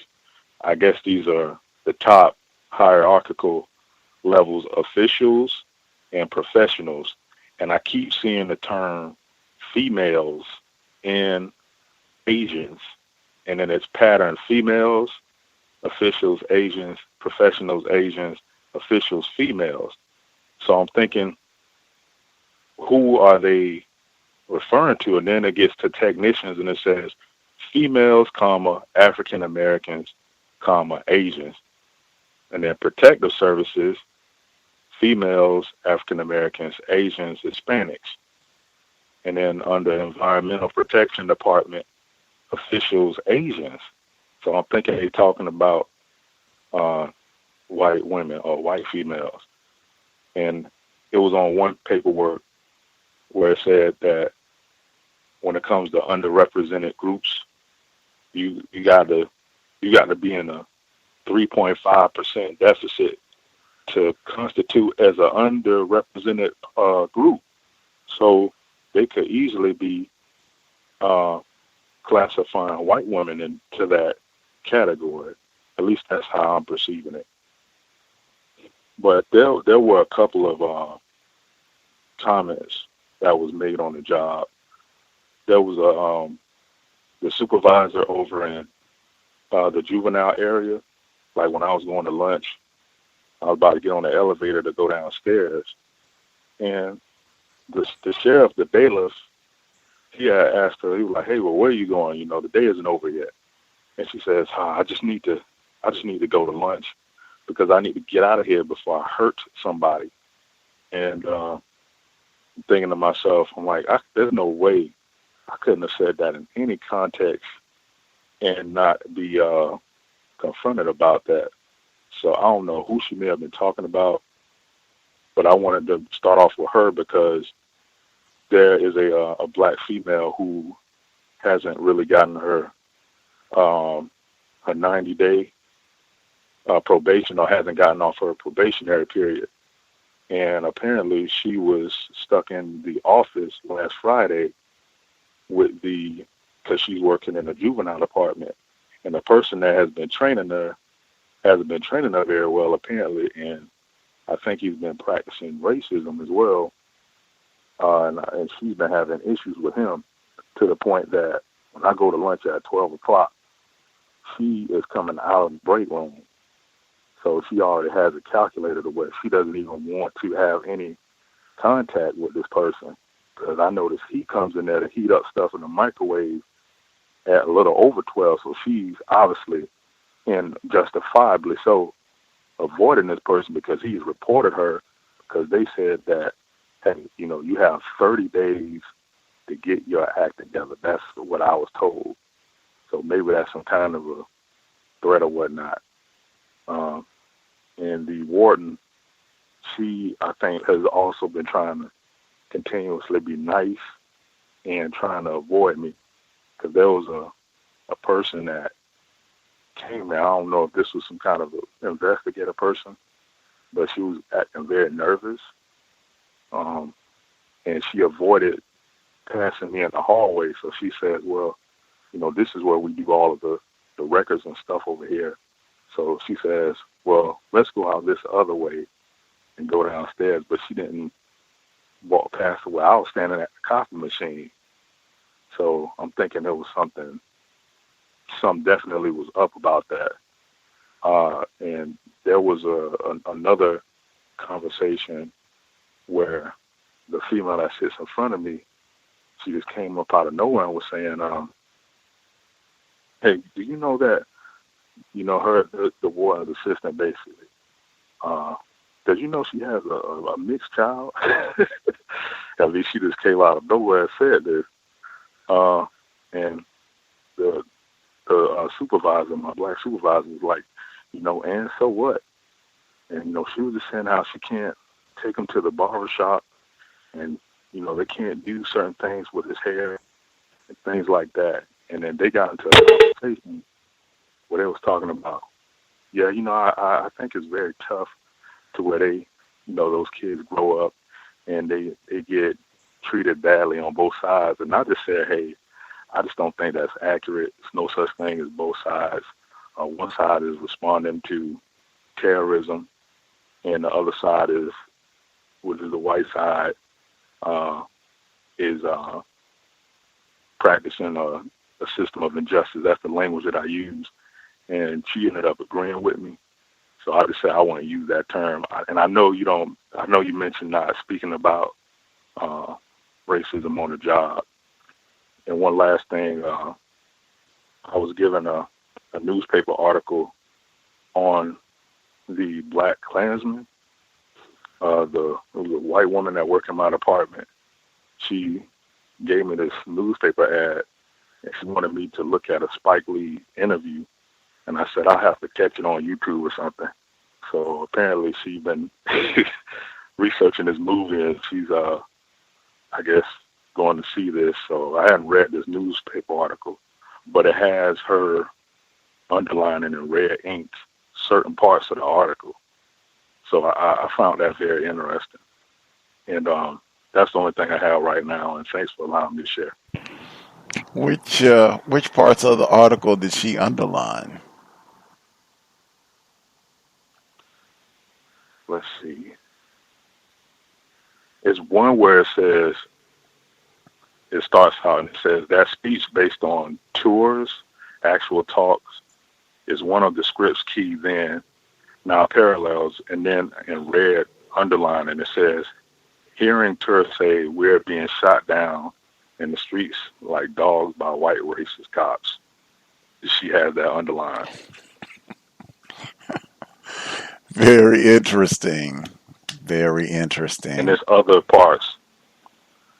Oh, let's hear one more. Okay. And there's one at the end where it says, unite the right rally, and the presence of the real David Duke talking insistently about taking America back. This battle is not over. Lee is telling us not by a long shot. Well, good old David Duke. How interesting. How interesting. Gave you a little recon for the job. I'd save that one. Check that away. That's one, like White's bringing up that Spike Lee film. I would be totally, even if I'd seen it 20 times already, like, nope, I don't know anything about that. Haven't seen it. I have to check, get some information on it. I don't know anything about that. And then, did you see it? What did you think about it? You can go back to asking questions. That's where we started at. That would be a great one. If they're going to open up with that, you could ask all kinds of questions on that one. Let's see. The white man avoiding answering questions about how you're going to be used on the job. Classic. Really be mindful of that in workplace environment. Like I said, they got a variety of reasons. I think I said that at the beginning. I'm sure that we did not get, even some of the juiciest 5 ways that whites avoid asking questions on the job, because they got a bevy of ways that they get around that. But just really be mindful of that and using correct language on the job. Or just using correct language and then making sure they ask you a question and redirecting them if they do not. Let's see. Great job. If you are going to bring up, I think Mr. Williams has talked about that. I think I've heard Mr. Fuller say that. You don't have to use the term racism on the job at all. You can just talk about justice and injustice, and it'll have the same impact. And racists will understand you because they know they are the principal thugs that are in the way of justice is them. So same difference, but that is great. Just totally replace racism with justice, and boop, go right away and say whatever you feel like you need to say on the job. That's granted. They even agreed with you about that. Let's see. Anything else? I feel like there was one other situation. The situation. What was the situation with the warden this week? Oh, okay. Well, today, still like the kindness, like I think as you said, the phoniness and the charade, but she's still like doing the thumbs up and then saying yes sir. The clerk is back there if you want a signature. But I wanted to add that because the day before yesterday, there was a white man that came in there and he had on button-down slacks, and it couldn't have been an interview, and they were touring the whole building, but she wasn't introducing him to nobody. It was almost as though she was trying to avoid people interacting with him, but he looked like somebody of importance. I don't know if it was maybe somebody doing an investigation, but she was looking very nervous. And the black female, we talk about workplace racism, she said that she came by her department and she hurried him along into an area where there are no employees at desks, and she was trying to overhear a question he was asking her, like, why are you doing something? And it seems like you're trying to hurry me along, but she couldn't hear the woman's response. So she was trying to rush this person through the area, through the office. I don't know what it was about. Well, great reminder, if anything. Number one, I think we talked before, racists, they can be kind when they want to. That doesn't mean that they've stopped practicing racism. Sometimes it just means they're calculating what the next move is going to be. And it sounds like she might just is still carrying out her little tacky charade, like we got a less confused Negra, and they might be doing some investigating about our shenanigans or misconduct here at the courthouse. So I'm going to watch my P's and Q's for a few days, and then we can get back to whatever our deceitful behavior here is in the workplace. The other one I was going to get, I thought that was so important. The white person that went through and said, "I got to get out of here before I smack someone." We just had, I think it was last week, someone called in and said a black person got fired for maybe joking, or something was taken out of context, them saying something to the effect of, "I'll punch you in the face." And the white woman went into tears, and I'm a victim. I'm going to need, months of therapy and all of this. And they fired the black person, and we just can't have these sort of terroristic threats made in the workplace. Totally. Those sort of, and I would even write that sort of thing down. Like, there is no way I could not imagine me being, even with a smile, saying that I got to get out of here before I put my hands on somebody. Like, what? Like, are you serious? Like, come on. They would have dialed 911 in about 5 seconds, but I would point things like that out on this, especially if there's going to be any we got to have any sort of seminars, because sometimes they have workshops on violence in the workplace and what's appropriate. Like, come on now. We got people walking around here in any context talking about they need a break before they whack somebody upside the head. Like, come on. Like, I would make note that would definitely be in the workplace journal. Like, wow. Hey Gus, could I add one last thing? Yes, sir. Just really quickly, the black female that I speak about these issues with, she made a very good point that there's a younger white female that has a lot of references that's been hired over the past 4 or 5 years, and they are stationed in every department. And then that really interests me, because she was correct about that. And she said she thought the reason for that is for the information on people and bringing it back to the war possibly. And there was a picture that I saved from years ago with this person, which she put on the Facebook years ago, and she was at a club with some of her friends and a Confederate flag in the background. That's probably some of the people that she hooked up with jobs at the courthouse.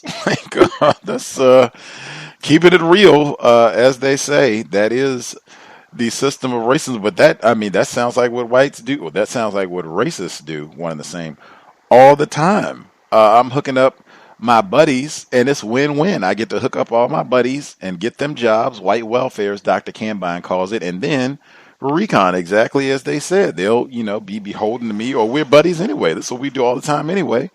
They can spy on all the people that work here, and I'll be hooked up with information from all the other departments. I'll have little minions that'll, do my bidding throughout the whole courthouse. This is not, like we're working at Wendy's or what have you. I can just get a hookup on Frosties. We're at the courthouse, for God's sake. So I'm sure whites are doing that all over, but that's fantastic just to get a report that, yes, this is, what seems to be the pattern.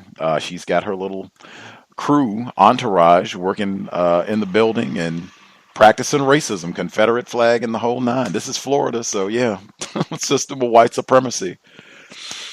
Much of it, get our PhD in white supremacy at the Florida courthouse.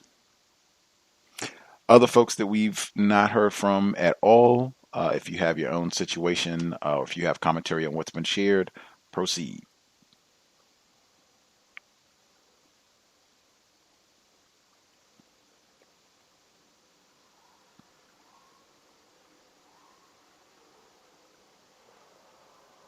Let's see, did we nab all of the folks who had a hand up? Did we miss anyone? Mm-hmm. Greetings, Ivy. Greetings, Gus, and greetings to all the callers on the line. Just want to pull up my notes real quick. Okay, I have them. Oh man,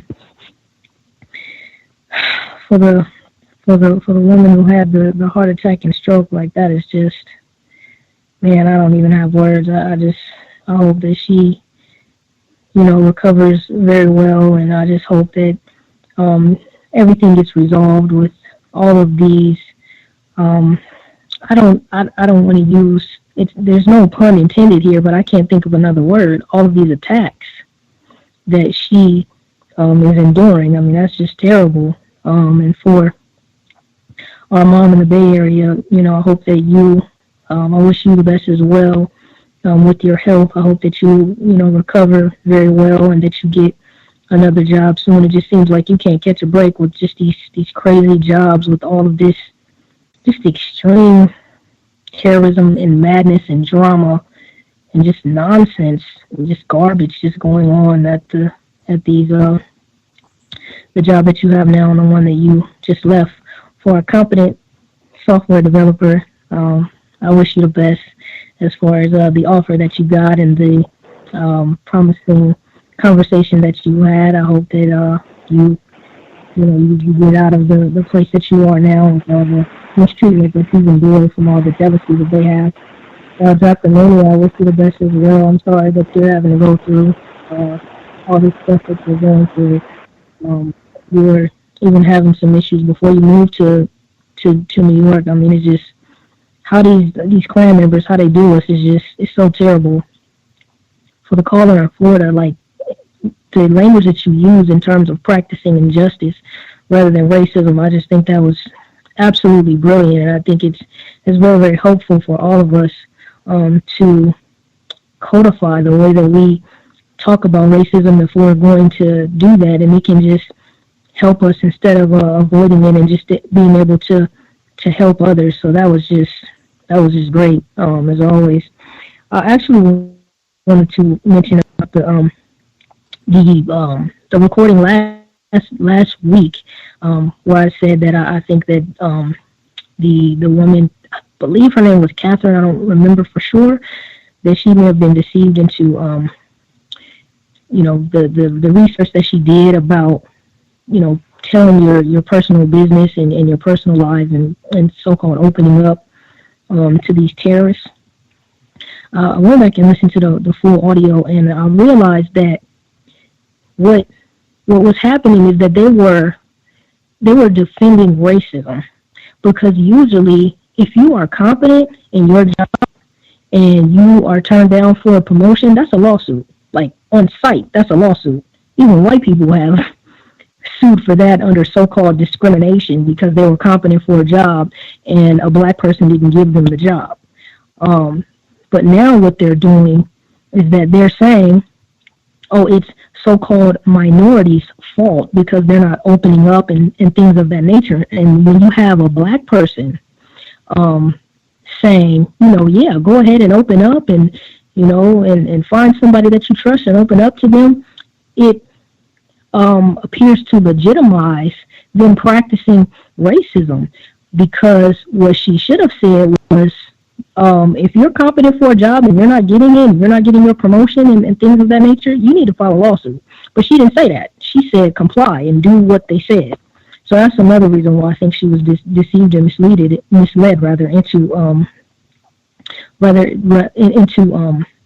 that research, because that is unjust denial of promotion. And I think also they were probably doing damage control to stop lawsuits from, where people are filing lawsuits for being competent and still being turned down, and also to justify when the judges, they reject these lawsuits, because I'm sure that happens as well, where they just find some way to just, deny them when people are competent and still are not getting the job, and they're saying, hey, racism is being practiced and that's the reason this is happening. And the last thing I just wanted to say quickly was, Gus, I wish you the best as far as your yoga teacher training. Props to you for just, during all this time, from all of the mistreatment that you have endured, because, the invaders have taken over yoga and they don't, appreciate a non-white person trying to be an instructor, and especially a male at that, a non-white male on top of that. So I just, really wish you the best, and I'll mute my line. Thanks, everyone. Thanks, Gus. Much obliged. Much obliged.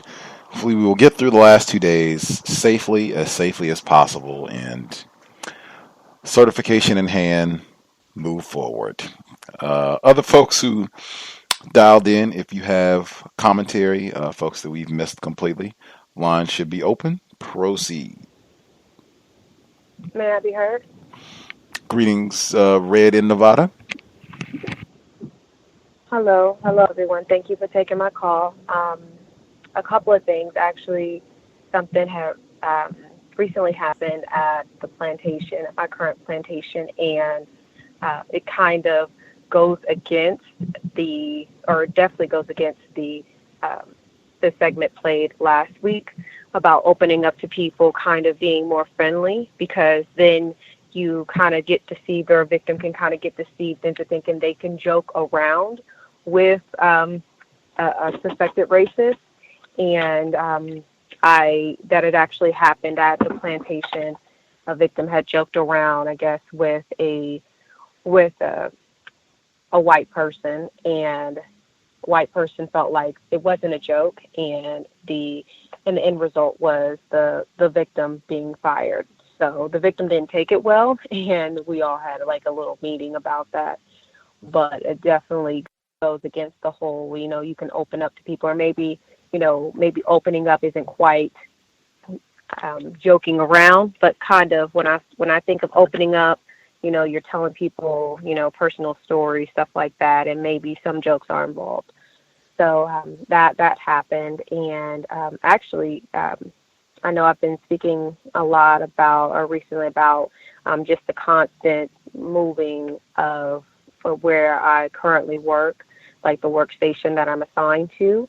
And currently the workstation that I'm assigned to, I'm by this very, very nice victim, and the victim, female, she has a lot of stuff at the workstation that she's assigned to, like candy and all types of stuff like that. And it's been referenced on the cows, how We really shouldn't have that. People, that just kind of opens up for tacky racist jokes or little comments. And of course, I heard one today. It was actually either today or yesterday. A suspected racist came over to the desk, because now it's kind of like a thing that a lot of, I wouldn't say a lot, but at least a handful of people know that this victim has stuff at the workstations that she's assigned to. So the racist came over and wanted to get some chocolate, and the racist that came over several times to the workstation that she's assigned to get some candy. And the racist says, you know what, here I'm over here again, you're like my drug dealer.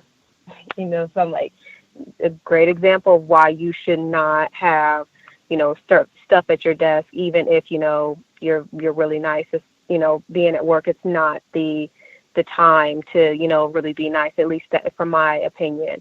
There was one other thing. Oh, yes. We have to do periodic, like rereading like different regulations and policies, stuff like that. And so what I learned was that a new kind of component of, I guess, like workplace harassment, which is isolation. So, and I guess the example, it would be kind of like a group of people not wanting to speak to another person. And that would be grounds enough to basically be considered harassment. And I thought that was really interesting. So it almost, I feel like these different policies, I don't think that they're fully explained, because at the end of the day, I feel like, if you have a group of people who maybe this one person is mistreating them, and if they don't want to, communicate or have any dealings with the person, then isolation should be, acceptable. So I just thought that was really interesting. That's all I have to share at this time. I'll mute my line. Thank you for allowing me to share. Much obliged. See, even in those type of interactions, I think I said a week ago, Friday, back to yoga, we had to do our karma project. We had to volunteer at a women's shelter in downtown Seattle for like 3-4 hours. And I said that the first part of the morning we were sorting food donations. And we got, it was one box, it was just all this candy. And I was like, oh, look at those gummy bears there. These are like really expensive Seattle gummy bears. Like, oh my God, they're really expensive, but these are so good. And the white woman that I was there, suspected race soldier that I was there in the training with, she says, oh, check his pockets before he leaves. Criminal. Just over gummy bears. Not, oh, wow, those are tasty. I've had them before. Oh, really? I'm not a fan of confectionaries. Anything but you're a criminal. Same illustration that she just gave. Not thank you so much for hooking me up with all this chocolate, or you could even make your little joke like you're totally ruining my summer waistline, and if I don't get to fit in my bikini, it'll be you to blame. No. You're my pusher. You are a crack dealer. That's all that I think of you niggers. All of you. Like, you're just here to sell my, like, just the way racist man, racist woman are always, that's even almost like a racist joke, really, in my opinion, that you're just some sort of street peddler here for hooking me up with candy. But I've said that consistently for a long time about not having trinkets at your desk. Not a good sign. And I've heard too many stories over the years from victims of racism who were just trying to be nice, trying to be friendly on the job, welcoming. I'm a pal to all. Come by and get a snack by my desk and have a quick word. And it ends up being something like that. I've had people where they made, where the whites came up and made a sexual comment along with getting their candy, or they stole the candy out. I mean, just the materials that you need to complete your job. I think that was read. In fact, I had just mentioned, because we had the caller who said that joking, it was the caller in Florida who said that the white woman on the job said that she had to get out of here before she punches someone, before I put my hands on someone, before I punch someone. I think that might have been Red who said that the black female got fired on the job because she allegedly said, I'm going to punch you in the face, or if you do that again, I'll punch you in the face. And the white woman took it seriously, even though it seems this may have been a joke. Was that the situation you were referencing, Red?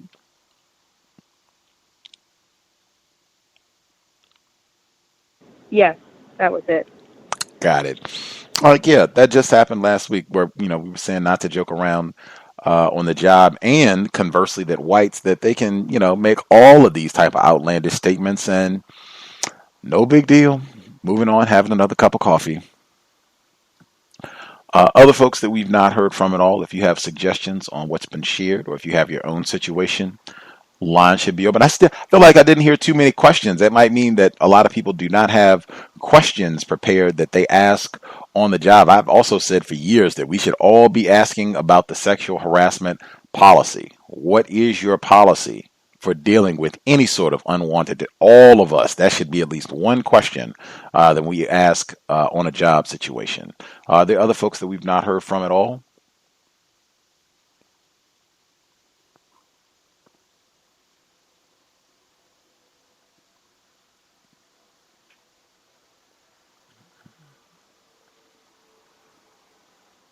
Don't know if we have spectators or if folks are lollygagging, just making sure we did not miss any hands.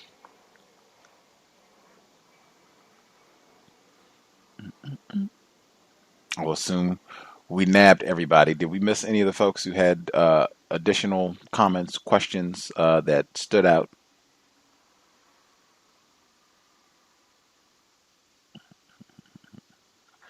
Hey, Gus. This is Draftmania.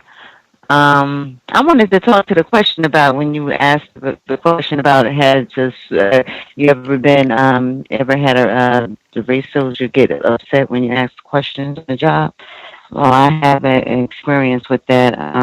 When I was working at my previous job, it was surrounded around training. Again, I was thrown into an assignment without the proper training, and I had got wind of why the other, and I wasn't qualified at the time, why the other employee quit the position. It was because she didn't get training and she was being harassed by the supervisor, who was a tyrant and a race soldier. So I had the manager, my manager. He was basically like, oh my God, he was really like reprimanding me and making me like feel, he was belittling me and making me feel stupid because I didn't know what I was doing, and giving me all this lecture. And I was like kind of feeling, I was starting to feel really bad about myself. So I simply asked him, I wasn't trained on this. And then he tried to say I was trained on it. And then I said, well, didn't the other individual that worked here, she wasn't, isn't that the reason why she quit? And when I said that to him, he said, he got so upset with me. He was like, oh, well, I can't answer that. You're going to have to take that up with HR or whatever. I'm going to need to speak to, I'm going to need another party here, HR or somebody here, in order for me to answer that question. He just got really indignant and upset because I did ask him the question, because I knew that there was a history of them not training for that position and to do that job. And then we had the director. She was, or no, I think she was a CEO or no, a VP of the department, and she was like a race soldier. And she was like a suspected race soldier, and she was a tyrant. And she would get on. She would get on everybody, and like she would talk to you like you were less than, she just would really talk to you like you were less than and make you feel really bad about yourself. So when I asked him that question, we had to end up having a meeting with the VP, and everything turned out fine, but it was just like, I don't know, he got really mad when I asked him that question. Like he wanted to take it up with he basically he told the VP, and it escalated, and it was really like, wow. And I'll mute my line. Much obliged, Draptomania. That's why I said I thought that should have been included. And that training thing, it comes up all the time. Black people not being trained. That's, pretty much bedrock aspect of racism, white supremacy. to make sure that we do not adequately train black people. Then we'll have a ready-made for anything, any way that we want to move things along in the workplace. If we want to keep them here and not promote them, oh, you're not performing up to standard. If we want to fire them, oh, you're not performing up to standard. We don't want to give them a raise. Oh, you're not. We got it because we've set you up to not be successful to begin with. That's what I asked in my yoga to teacher training. But that's why I said that should have been included in the segment, because I feel like I've heard from enough black people that it seems like from time to time we do run into problems for asking questions, more so than a white person would, I suspect. Other folks have comments, suggestions that they wanted to get in. Can I be heard? Codified software developer. Yes, sir. So this, in relation to asking questions, this actually did not happen on my job. It actually happened at my son's job at school. So every year, every school year, we have to meet with the teacher, his advisor at this point, because he's in middle school. And last night, I met with his advisor for this year. And there was another parent there, another black female, who was also waiting for him, and I didn't realize she was waiting for him, and we worked it out, and we both sat there together while he spoke to us. And so we were going over the handbook and the policies and everything for this year, and he mentioned that this year students get Chromebooks to take home, that they're assigned a Chromebook, and that they will be taking them home. And, of course, I was a little concerned about this because I ask questions, since I'm in IT, I ask questions like, how do you know that the student who is supposed to be using the Chromebook is actually using the Chromebook? Is there some sort of two-factor authentication? There's some sort of single sign-on, some way, some sort of VPN, some way that this child, that you know that this is the child that is on this Chromebook, because I want to avoid problems later on. And he was not getting upset. This is a white male, suspected racist. He was not getting upset, but the black female, the other parent, really started to get very agitated. And it sort of reminded me of that phenomenon. I guess it's not really a phenomenon. It can be explained, where we're just conditioned to automatically defend a white person when another non-white person is challenging the things that they're saying. She began to get very angry and very defensive for this white male. And I was just courteous and kept asking my questions, which would benefit her as well. So that's my story about that. I have not had issues at work with asking questions. I think one time I asked a question. I said, "Well, excuse me, I'd like to ask. I need clarification on something." And one of the white males said, "Oh God," and I just went on ahead and asked my question. But that's all I have. I'll mute my line. Love it. Love it. Love it. People are disgusted with the questions in the workplace. Stay courteous and continue with your question. Woo. Context of White Supremacy. The number again, 641-715-3640. The code 564943 pound. Press star 61 if you would like to participate. That strategy will work in a lot of situations, staying courteous, and you just continue with your question. Same strategy with the school situation, with a victim no less.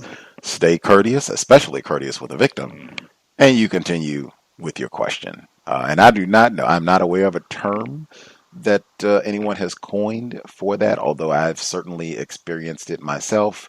I've witnessed it where a victim of racism felt the need to become aggressive or verbally attack a non-white person who was questioning a white person with suspicion.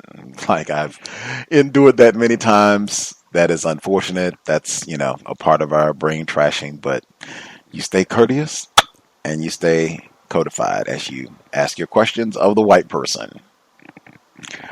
Other folks who have comments, suggestions, if we have any other questions that folks would recommend, hey, black person, you should definitely make sure you ask this question on your job. That was something we asked at the top of the broadcast.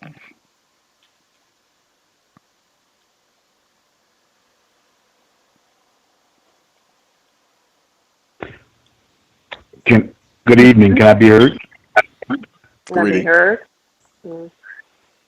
I heard retired firefighter and the aforementioned princess. We'll nab princess and then we'll get retired firefighter.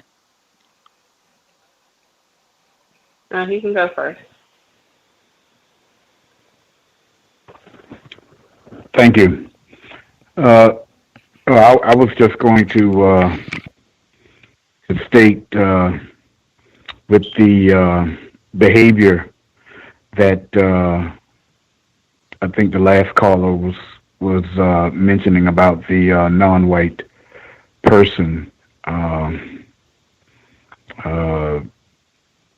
acting in pro bono attorney for a white person.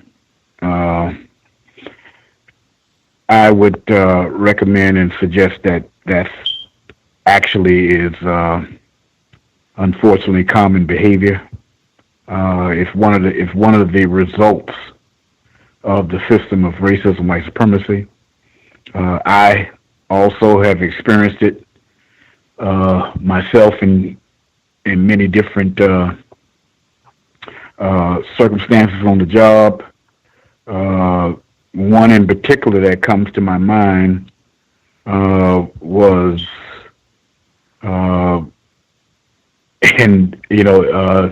Charles Phillips was actually involved in it at the station that I think I've mentioned on the program, where myself, Mr. Clark, and several other non-white black males who also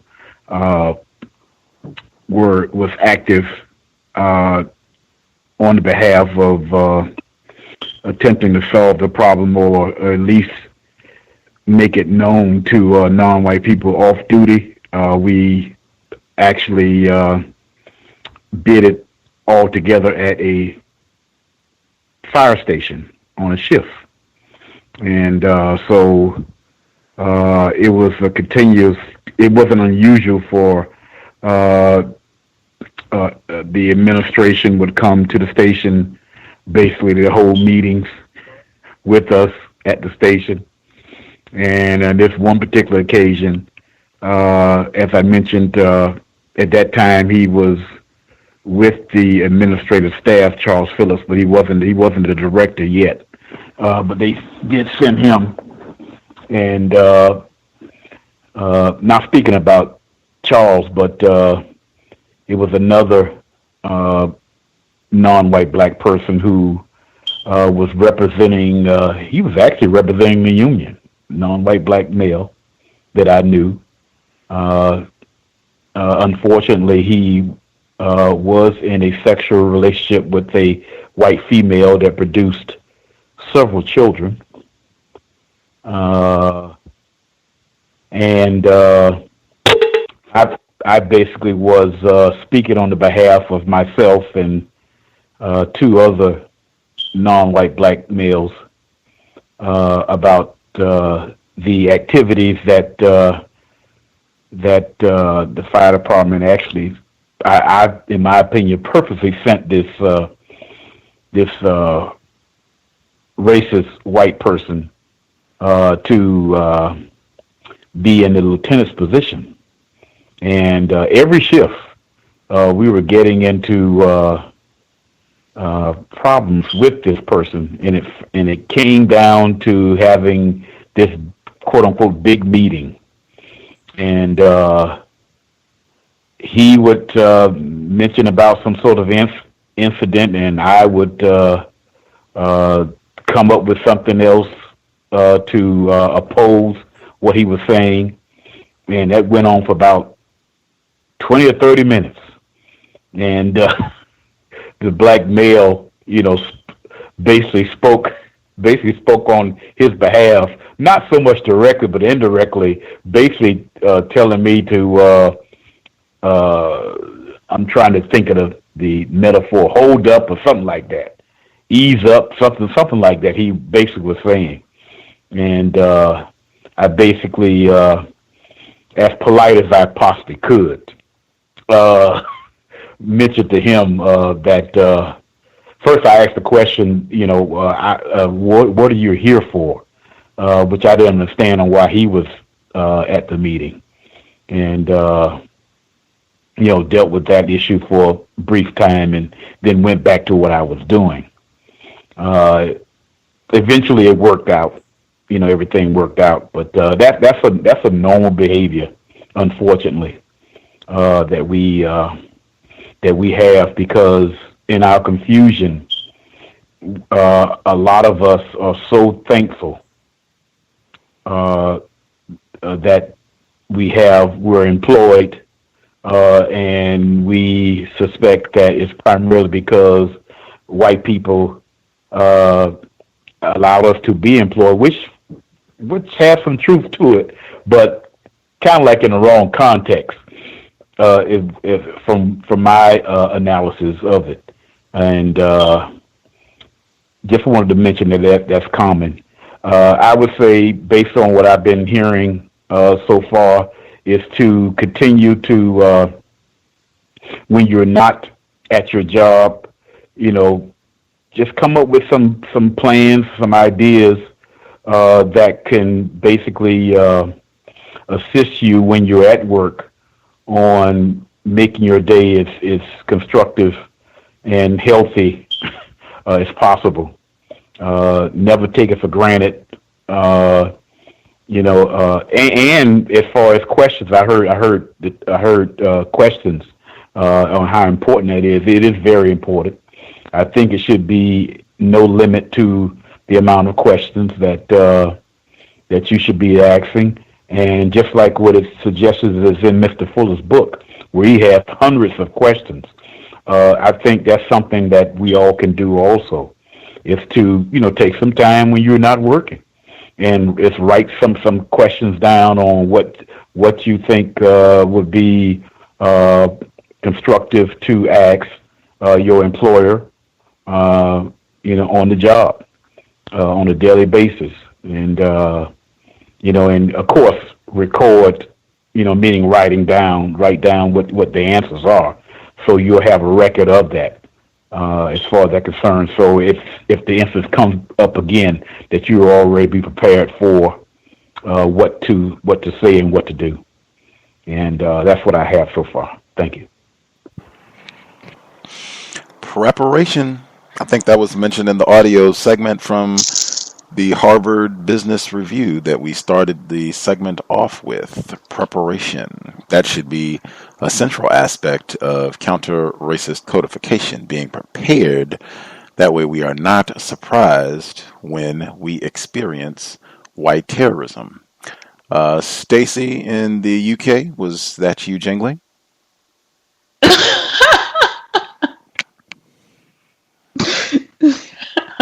Hi Gus, I don't know to you and the rest of the callers. Sorry, was I actually the next person? Because I was conscious. I think somebody else was I the next person? It's very early Friday morning, 3:34 a.m. I think we can all allow you to speak next. Thank you very much. So ironic that you said that, because one of my updates was about my beads, actually, which is actually what you just heard. I mentioned I have my hair in Bo Derek style, and I had actually observed up until this week that not one white person had commented on my hair since I went back to work. And not because I particularly want the white identification, but it's just the tackiness exists. And I thought, this is really interesting, because for me, I pay attention as much to what people don't say sometimes as much as what they do say. And I think, It's worth noting that, not necessarily to do with my hairdo, but in general, when you're not asked things that you expect. So that's I guess one tip for people. But anyway, I walked into a lift early on in the week, and I saw a white female, suspected racist, that I don't see very often because she's on a different floor. And I guess it was the first time I'd seen her in a while. And she says, "Oh, I bet your hair makes noise when you swing it from side to side." And she paused for a bit and looked at me as if she was waiting for me to start then swinging my hair around in the lift. And I was quite shocked, and my reaction was, but not laughing, but actually just stunned. And then I thought, quickly get back on code. So I said, "No, I don't do that." She said, "Oh." And then I got to my floor, so I was walking out, and as I was walking out, because there was another white female in the lift, she turned and she said, "I love the sound of maracas." Oh God, okay, let me just continue out this lift and not say anything. So yes, tackiness, but yes, that was me making a sound. In terms of questions, apologies because I didn't hear most of the broadcast, but in terms of questions, if I'm picking up correctly, you asked people if asking questions helped for them or not. I would advise people to ask questions. However, questions do get you into trouble. Even when you're being encouraged to ask questions. I remember once when we had the new chief exec start and his team, the director, racist, aggressive director of my unit, asked people to give feedback on, any interactions that we may have had with the new team. She used to have these weekly cascades where the whole unit would be asked to gather around her desk. She'd give us an update on anything she knew, and then people could get a chance to ask any questions. And I asked a question, which wasn't, to this day, I don't think there was anything contentious about the question, but obviously I was persona non grata. I'm not allowed to speak, and I hadn't picked up that things were that bad that I couldn't even ask a question, even though everybody was being invited to ask questions, and I needed the answer to the question. It wasn't just a question for the sake of being noticed. She then sort of half responded back to me. She couldn't even make eye contact, and said, "Well, I've asked my team to feed back to their teams in team meetings," and sort of, then in a sort of way of brushing me off, but also in a sort of contempt for my mere presence. And that was probably the last question that had been asked, and she was finished with her cascade. And we were then walking back towards where team sits. My manager stormed off. Sorry, the head of team stormed off the back of my question as if she was angry. And then my line manager also then hurried after like a sycophant. And something must have been said, because my line manager turned back and walked back towards me and said, "Oh, we'll pick these kind of questions up in the team meeting." So I realised that I'd done something wrong. I think it was just that I existed, because there was nothing outrageous about the question, and also we were being invited to ask. So yeah, questions can get you into trouble. To be honest, I didn't care that she was upset. I didn't care that the director didn't like the question, even though there was nothing wrong with the question. But what I did do is let me know, yes, things are that bad. And I did obviously sort of raise that as one of the examples when I did my grievance for the level of contempt was shown. So yeah, but in terms of questions for people to ask, I'll give this some more thought, but one thing probably quite important is, are you happy with me to proceed? And that is on the basis of any decisions or any projects or anything that you might be working on. Make sure you get it in writing, set out what you're planning to do, and then are you happy with me to proceed? And that's useful because people's memories can, conveniently fail them at times. And I guess one more act of racism that I did note over the last couple of weeks. We're working on a number of projects, and some of it involves engaging with public to get their opinions, give them opportunities to ask questions on what we're doing. And there was a consultant that I met with my manager. Now, this was off the back of an event that happened before I went back to work. And we met with this consultant about some ongoing work related to the sort of wider project that we're working on. And I sat down and they were discussing something, and I was just thinking. I wasn't even saying anything. I was listening to what was being said because partly I was getting up to speed, and I wasn't there for some of I wasn't there at the event, so I'm just listening to that conversation. And the consultant was giving her feedback on certain things, and this is a suspected racist. And then all of a sudden she stopped and she said, "Oh, I've got a really stern look on my face, or I'm looking very serious."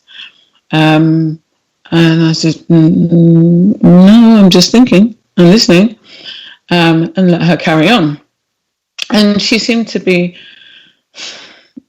nicely dressed, but she came across as, I guess, the equivalent of what you would call in the US is to be trailer trash. But she wasn't, I don't think she's quite sort of, I wouldn't say she's lives in a trailer park, but somebody who's made it out of the trailer trash. That's what she trailer park. That's how it came across to me. But anyway, she's a consultant, and then she carried on, really gossipy type, and I didn't think she was particularly professional. But hey, anyway, so once that meeting had finished, we were back on the floor where my team is located.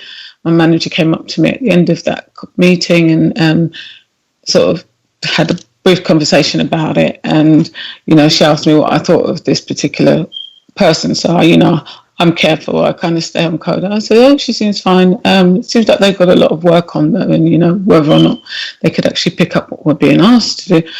I said, "She seems very energetic," or whatever, which really was my coach is saying, "Really?" Now she said, "Oh, yeah, she actually did at this public event upset somebody." Now, I suspect because of the nature of the project that we're working on, this would have been a non-white person, but effectively the person was asking questions. So this is a member of the public being invited to come to an event where they ask questions. She was getting upset because she was, and the excuse was made that she hadn't been briefed properly, upset the person by her reaction, and the person walked out of the event. And this has been relayed back to me. If it's a really cute story, and they're still proposing to give her more work. And I thought, this is really interesting, because I don't think any non-white consultants, if they ever was such a thing, because I've never seen a non-white consultant in the place, would never get away with that. So, I just put that down to pure racism. And in terms of my progress on code, my weekly progress, and I do find it useful to relay my progress back for myself, because that means I have to keep on track and remain codified. I'm still hovering at 80%. I'll mute my line there, Gus, because I'm conscious I was speaking quite a while. Stacey in the UK, Friday morning, very early Friday morning in the UK, sharing her views. That is a great recommendation for a question, because I have seen that as well, where whites get amnesia. That has come up in the yoga training, where they get amnesia about what's been asked, expectations. Did you approve this project or us proceeding in this manner? And even getting that in writing. can be helpful at times, because I've seen the convenient amnesia that is consistently to the black person's detriment. I've seen rash cases of that in the workplace and beyond. The hair thing, I've seen that in the workplace where just, we talked about that before, where that anything with the hair can be an excuse for tackiness, either by omission, where they conspicuously have nothing to say, or then they just come out and, flat out expect you to, break into gyrations and the whole nine with the hair aspect on the job. Remaining codified with other victims, I think that's something that we've come up with a lot too, and making sure whatever code we have on the job, making sure that a aspect of it that we have covered, how we're going to deal with other confused victims, because that is going to be integral anywhere in the world, to have that already thought out, prepared for in advance. Princess, much obliged for your patience. Did you have commentary, ma'am? Yes, good evening. And I just wanted to share somewhat bit of good news, although, you can take it however you want.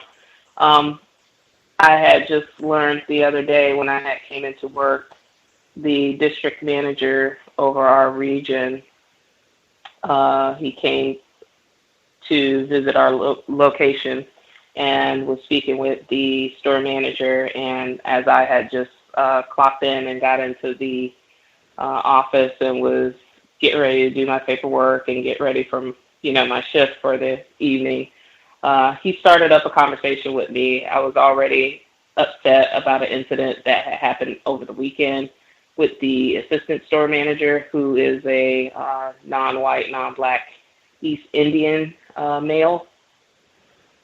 And basically, he was just giving me a litmus test on, my stats as far as sales and stuff. And I guess he was surprised that I knew, all of my stuff. So finally, he came out the bag and basically had announced that as of the 5th of September, he will no longer be over our district. They're shipping him out. So I said it's kind of bittersweet because, like I said, I have this thing I'm trying to prepare with the EEOC. I've already contacted corporate about a lot of the stuff that went down, especially the incident with my car and this former employee and other people that they allowed to walk. And so I think things are in motion per se, but, with white people, they don't necessarily get fired outright like we do. He's being transferred and put in another position. But when he made the announcement to me, he had turned to me and he was basically made the comment stating that I bet I'm glad that I no longer have to see his face anymore. And the store manager kind of looked my way and I'm looking at him. I didn't say anything because I actually, thinking back, I was going to respond by saying, well, you shouldn't talk about yourself that way. But I just, just trying to keep conflict because I had already had an issue with the assistant store manager about another employee who turns out to be this DM's mother-in-law. And I've known about it for a long time. I've just kept it hush-hush, but she did something that I just said, you know what, I'm tired of playing these games with you guys. And so I pretty much put it out there to the assistant store manager, what the deal was with that.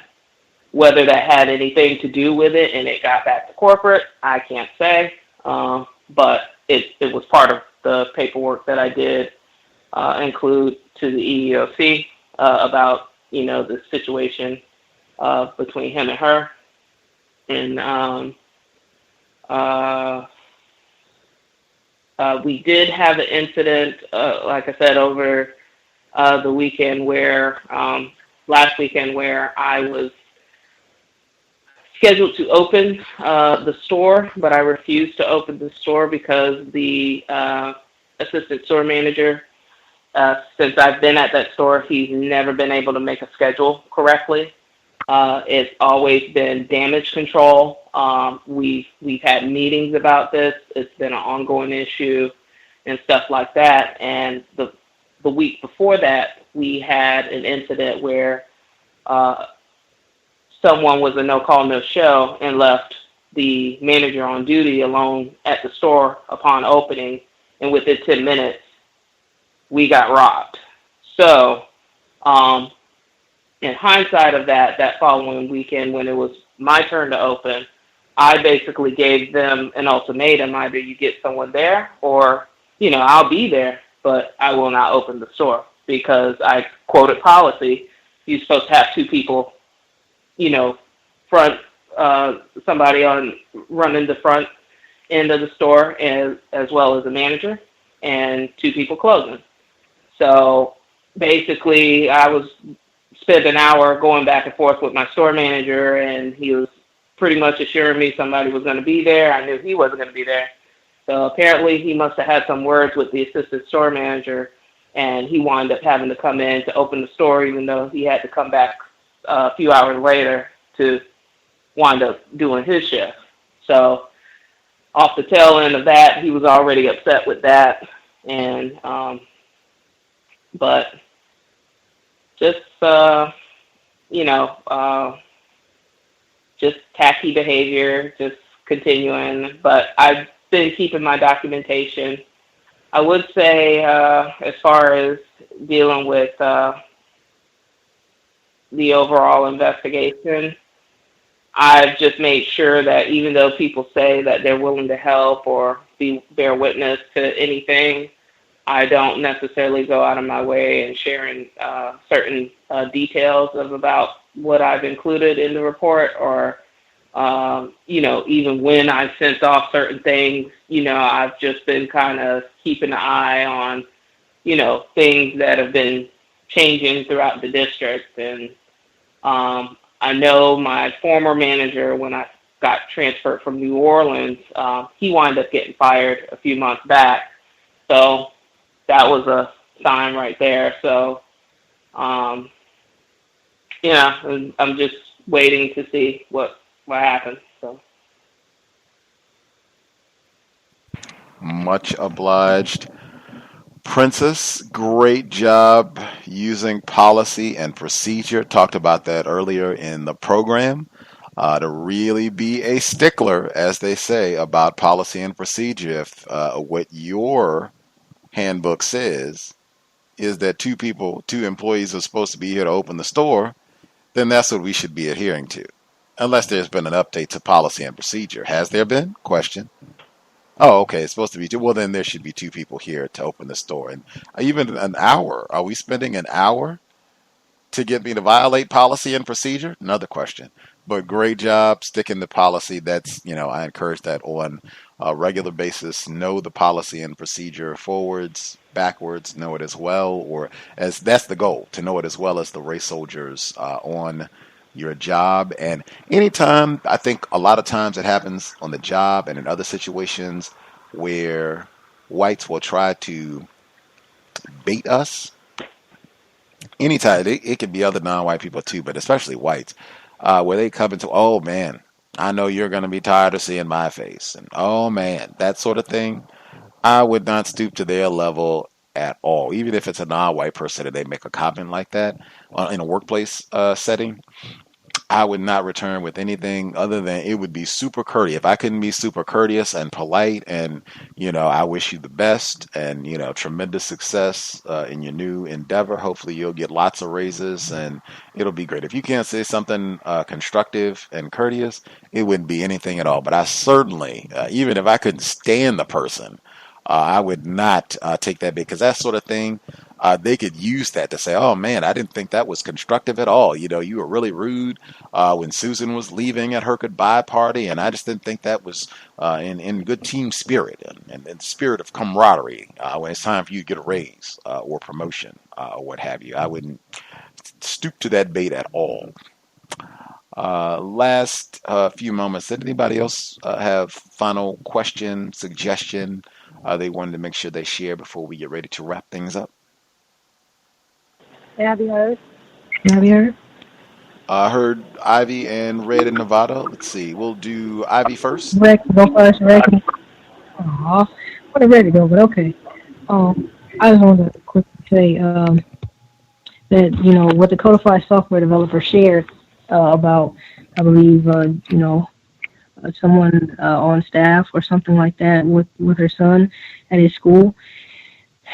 There's a myriad of reasons that she could have done that, and even just you, Gus, and probably Mr. Fuller and even the codified software developer have taught me about Stockholm syndrome, so that could be one reason. But the first thing that always comes to mind for me is just fear, and that black people know what happens when white people get upset, and they can obviously get real upset when they're being challenged. So probably more than anything, it was fear, and she was trying to do damage control and maybe try to maybe help herself in terms of keeping her job or something like that.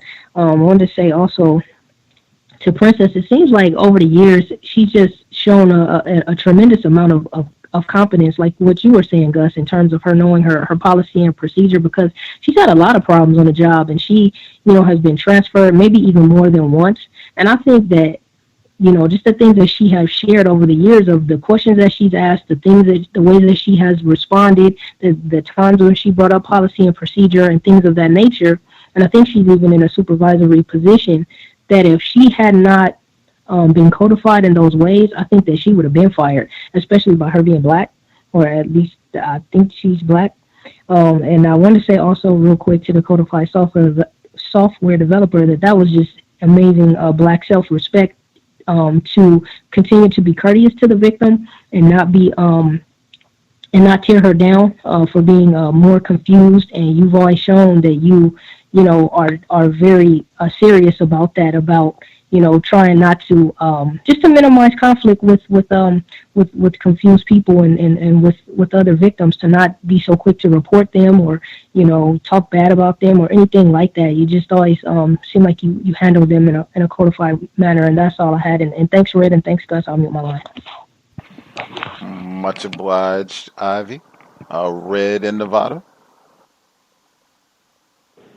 Thank you for allowing me to share again. I'll try to make it quick. I know recently, and I forgot to add this, I had asked a question about an incomplete policy, and the white people, basically in charge, they said, well, you're thinking too much about it. So maybe just leaving that as maybe something that victims can think about, how would they respond, because I didn't really respond. I just basically said okay, and just kind of had to figure out something on my own. But then I also decided to make kind of like a suggestion for myself that I forwarded on to my manager on maybe how to complete the process. And that's all I'll leave it there. Thank you for allowing me to share again. Indeed. Context of white supremacy policy and procedure. That's, you're thinking about it too much. That's fascinating in and of itself. If folks have a thought on that, or if any other questions or thoughts came to mind, if you have a question that you would recommend, that was one of the questions that I asked, questions that we think, all black people victims of racism should ask. If you hear the archives and you have a question you want to submit, you can email untiljustice@gmail.com, and we'll share your question as we proceed. But with that, we will call it a broadcast. We'll be here Saturday for the compensatory call-in, 9 p.m. Eastern, 6 p.m. Pacific. Barracoon, we will not have the book club tomorrow because my normal teacher training classes are 3 hours. Tomorrow's session is 5 hours for us to conduct our written, oral, and teaching exams. So that'll be a big chunk of my day. Who knows how things could go? I've challenged the lead white woman, suspected race soldier who is conducting our teacher training and reporting she and all of the instructors for the disorderly and unprofessional way that the training has been conducted. That is a word that I am a big advocate of, unprofessional, because then it's not, I'm not complaining, my feelings are not hurt, I'm not sad, it's this is being conducted in an unprofessional manner, and then I cite specific evidence as to the unprofessionalism. Big advocate of using that word. I try to employ it as regularly as I can. It generally has been effective. At any rate, I'll report back on how that goes if they decide to be vindictive. Horrible timing. This is one of those situations where Gus had the option of not saying anything. I could have been quiet, shut my mouth, took the exam tomorrow, likely passed, and none of this would have happened. I did not take that option. I took the option of reporting this to more powerful white people because I was thoroughly disgusted. I really have a problem with people wasting my time under any circumstances, and the flagrant contradictions when you ask people questions about what needs to be done and they answer it directly. You don't have to, pin them down. They don't hem and haw. They give you a direct answer, and then they contradict that a week or so later, and that to happen repeatedly, it just frustrated me to the point where I had to say something. I was unwilling to continue to endure that quietly, even if it meant a confrontation or tomorrow's exam being more difficult than it needed to be. I'll report back as to how all of that goes. We shall see. With that, much obliged to everyone for participating. I hope it was a constructive investment of your Thursday evening. Again, sobriety would be best under conditions of white terrorism. Dr. Welsing, Mr. Fuller, many of the folks that we esteem, they would strongly encourage. Let's take excellent care of our brain computer, manage our health as best we can under horrible circumstances.